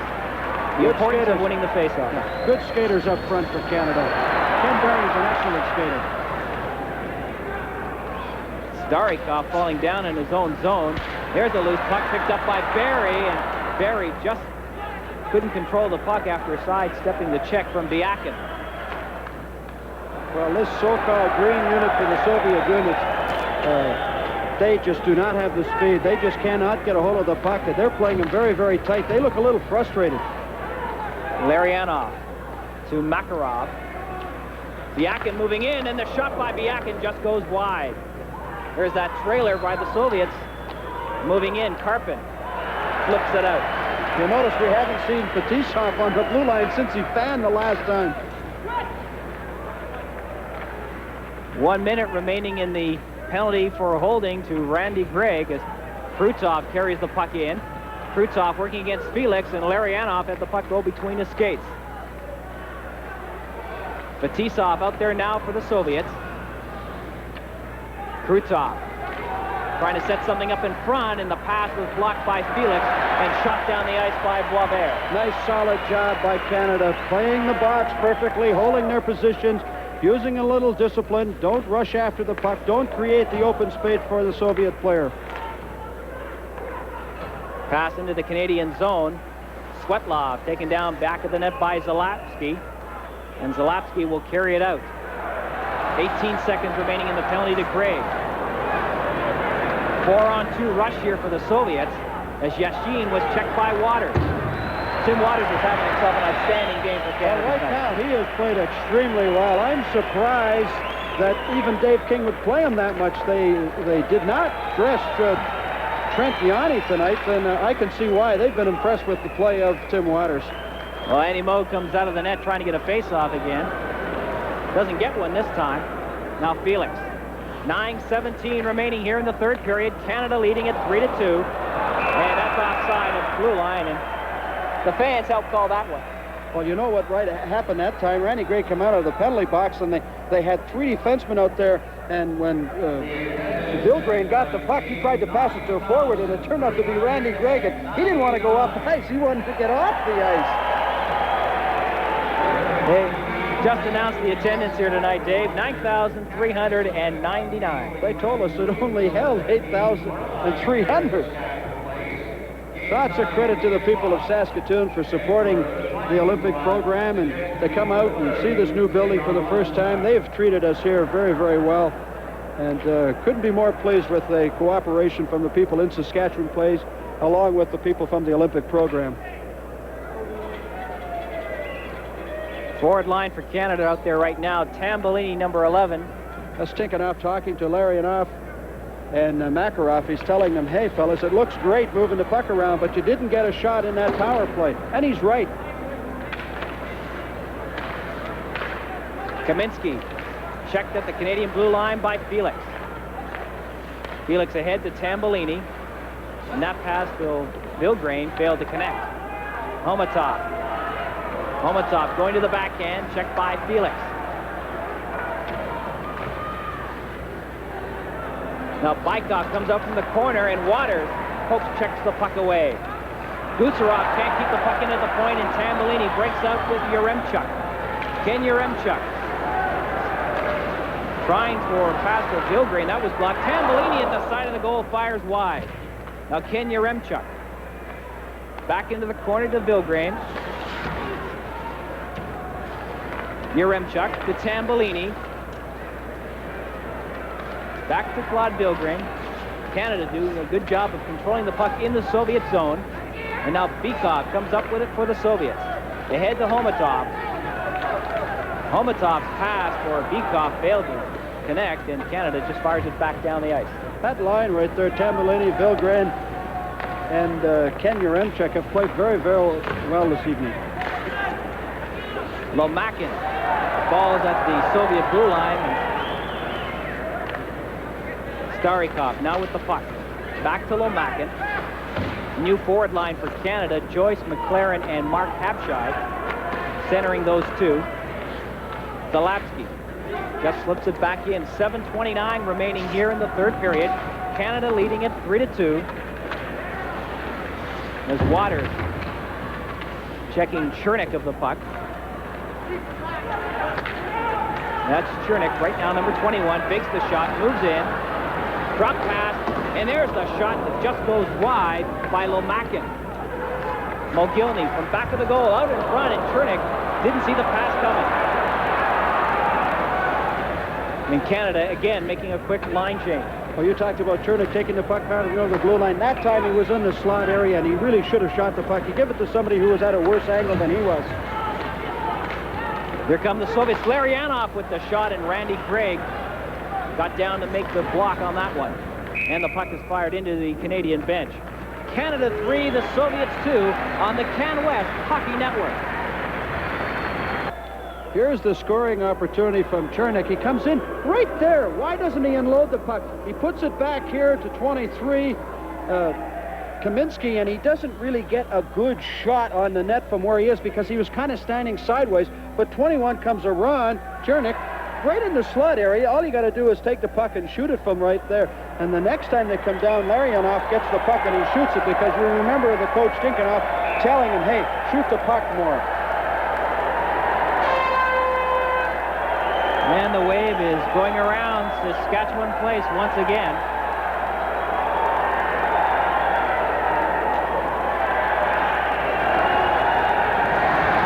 Makarov losing the puck in the Canadian zone. Залапски back of the net with the puck.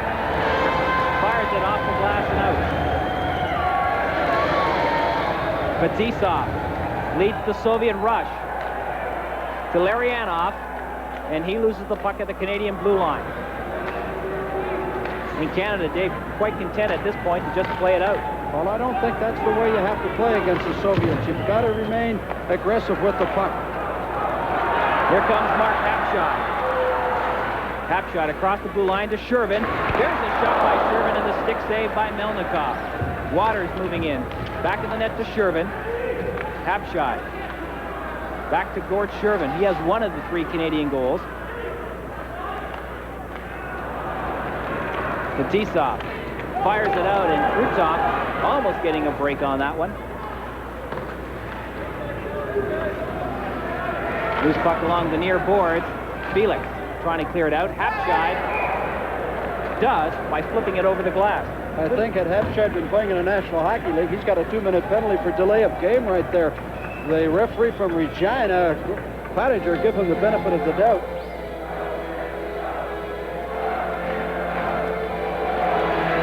Here's a scoring opportunity right in here. Ken Berry will come in and he takes a good shot. Down goes the Soviet goaltender. He gets the right leg out. But I like the way the Soviet goaltender is playing right now. He is ahead of the crease. He is not sitting back in the net. He's doing a good job. Yes, Saskatchewan does have hockey fever. And they'd like to see a National Hockey League franchise come here one day, and whether that will happen is up to the NHL Board of Governors.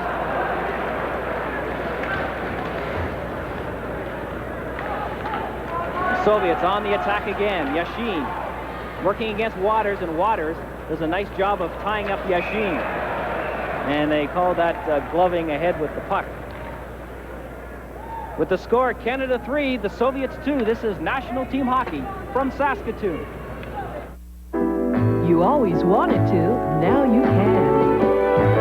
Spread the good word, now you can. Spread the great taste, now you can. Spread it, Philadelphia cream cheese. Maybe you never knew that Philadelphia cream cheese has just half the calories of butter or margarine. Go ahead. Spread it, go ahead, now you can. 5:07 remaining to play here in the third. Canada holding on to a 1-goal lead. 3-2, they lead the Soviets as Wally Schreiber just fires the puck out. Yashin for the Soviets at center, being checked from behind. Moog will leave it there for Randy Gregg. Gregg gives it back to Yashin. Yashin almost getting it in from the wraparound as it hit the stick of Andy Moog and almost found the 5-hole. Well, that particular Soviet lines had the better scoring opportunities. We mentioned that all night. Semenov, Yashin, as they come in right here. Chernik, they come around on the overhead play, the wraparound play. I think he didn't realize that he had as much opportunity to come out from behind in that. I think if you count here, maybe 1, 2, he could come out to the zone a little bit more. Though Залапски was in pretty good position. If he was there, he could have made the challenge. And I think the expression on Yashin's face said it all. He realized afterwards, too, he could have come out a little further. Yeah, take the body contact anyway, create the scoring opportunity. You're just kind of turning the puck over from behind or from the side of the net. Take a look at Steve Tambellini, a first-round draft pick of the New York Islanders, and one of the 4 Olympic players who has his name on the Stanley Cup. Though he never did play a playoff game for the New York Islanders. And that is offside at the Soviet blue line. We'd like to say hello once again to the stations coast to coast on the CanWest Hockey Network, CKVU in Vancouver, CFTK in Terrace Bay, CFAC in Calgary, ITV in Edmonton, CHAT in Medicine Hat, CITL in Lloydminster, STV Regina, STV Saskatoon, CKND in Winnipeg, CJCH in Halifax, and the Atlantic Satellite Network. And we hope you're with us tomorrow night at 8 o'clock Central Standard Time when we bring you the game between Canada and Sweden. Biakin across the Canadian blue line in front. There's a backhand shot. There's another shot, and Andy Moog makes the save on Kaminski. And the Soviets came very close to tying this game up at 3.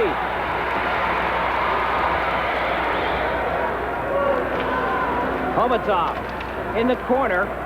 Kaminski. Tambellini's got the grab on him. Starikov takes a hit from McLaren. Bikov shot. Pad save made by Moog. Loose puck in front, and it's cleared into the corner. Bikov and Tambellini fighting for the puck. Kaminski comes up with it. And Andy Moog wants to face off and gets one. Pretty solid, aggressive game by both teams for an exhibition hockey game. You've got to remember that Canada still have to make one cut from their roster. And Andy Moog, he is looking to be the starting goaltender when they open up the Olympics. He's played very, very well. There's the puck that will come out, the rebound. The Canadians are overhandling the puck in their own zone instead of finding a free man. Right here they come and they allow the man to come into the zone. Bang, they got a good scoring opportunity. Homatov, who has got a goal already tonight, just skating and buzzing around, creating the scoring opportunities.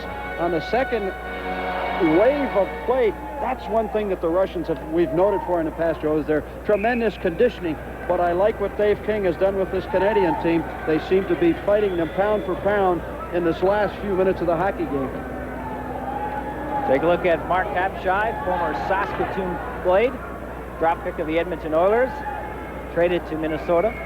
I think one of the knocks against Habscheid when he played for the Oilers was that he didn't get involved in the game enough because he played behind the two playmaking center icemen.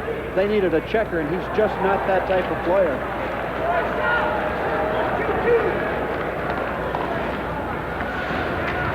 Habscheid fires the puck back into the Soviet zone. Fetisov after it, checked from behind by Shervin, and Fetisov gets the puck back.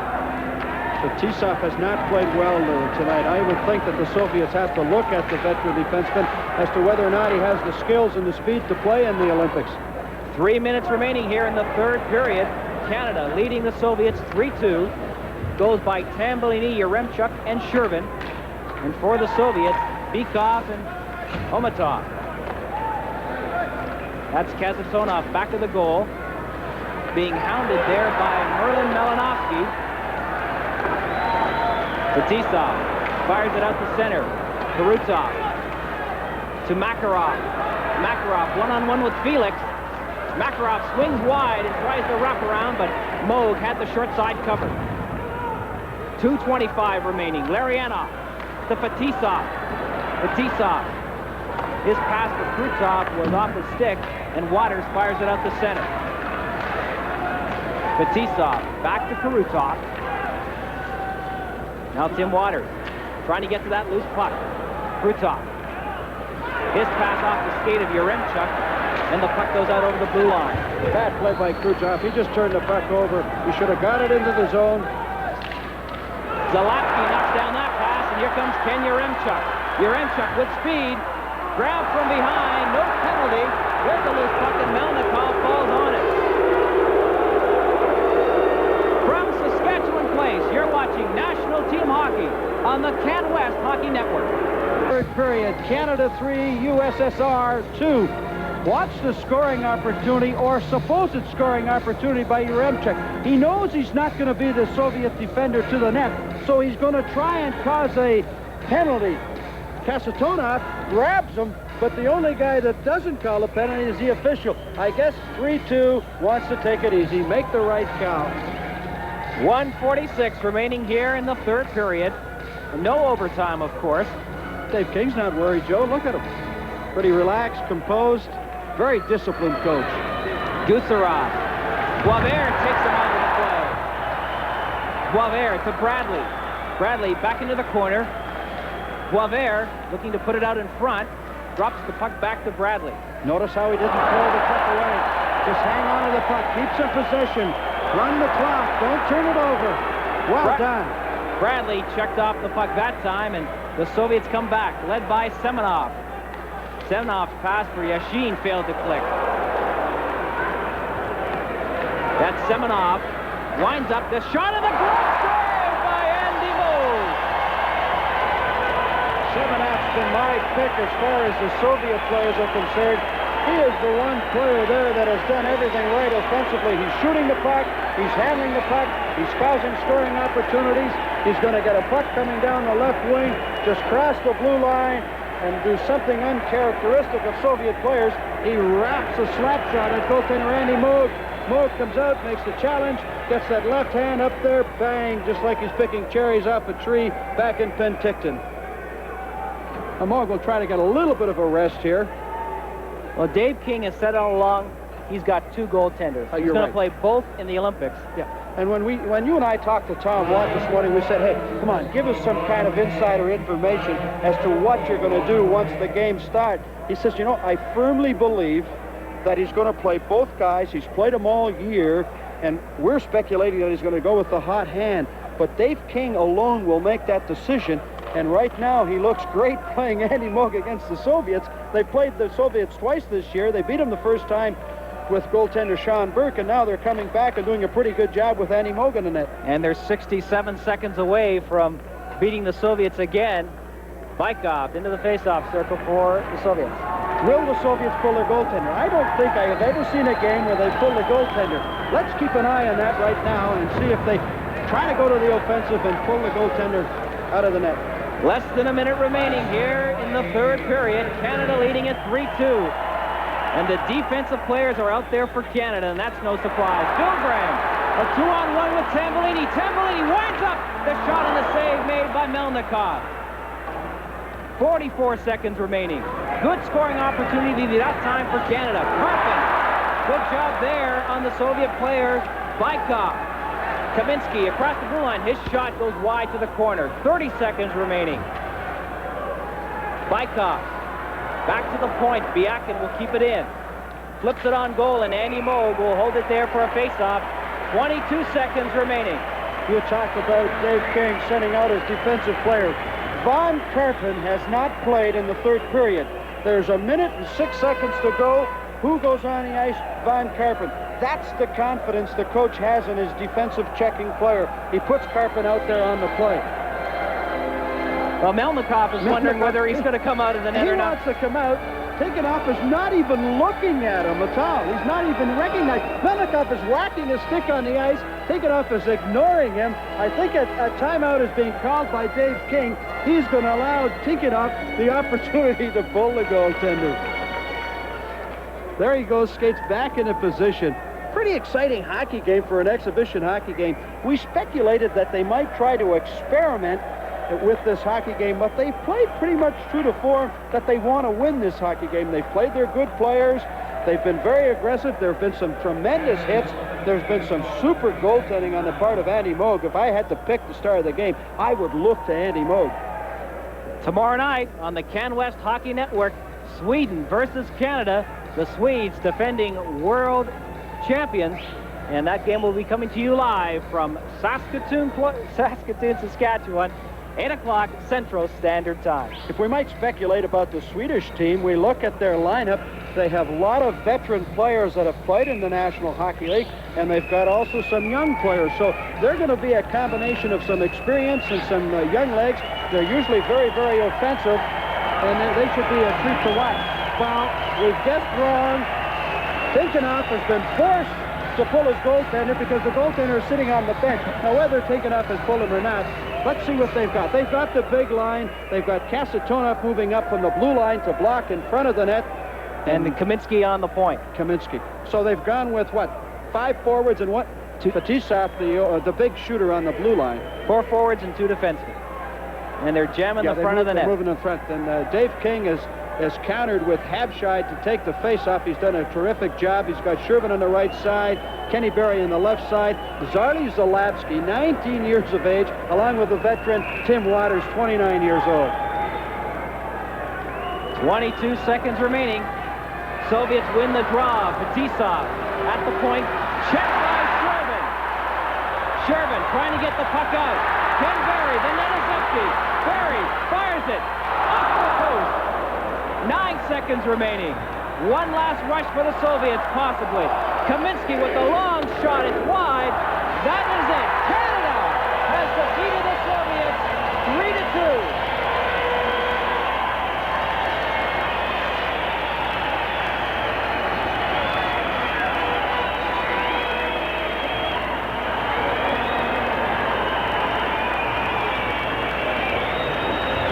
The final score. Canada over the Soviets as they congratulate goaltender Andy Moog.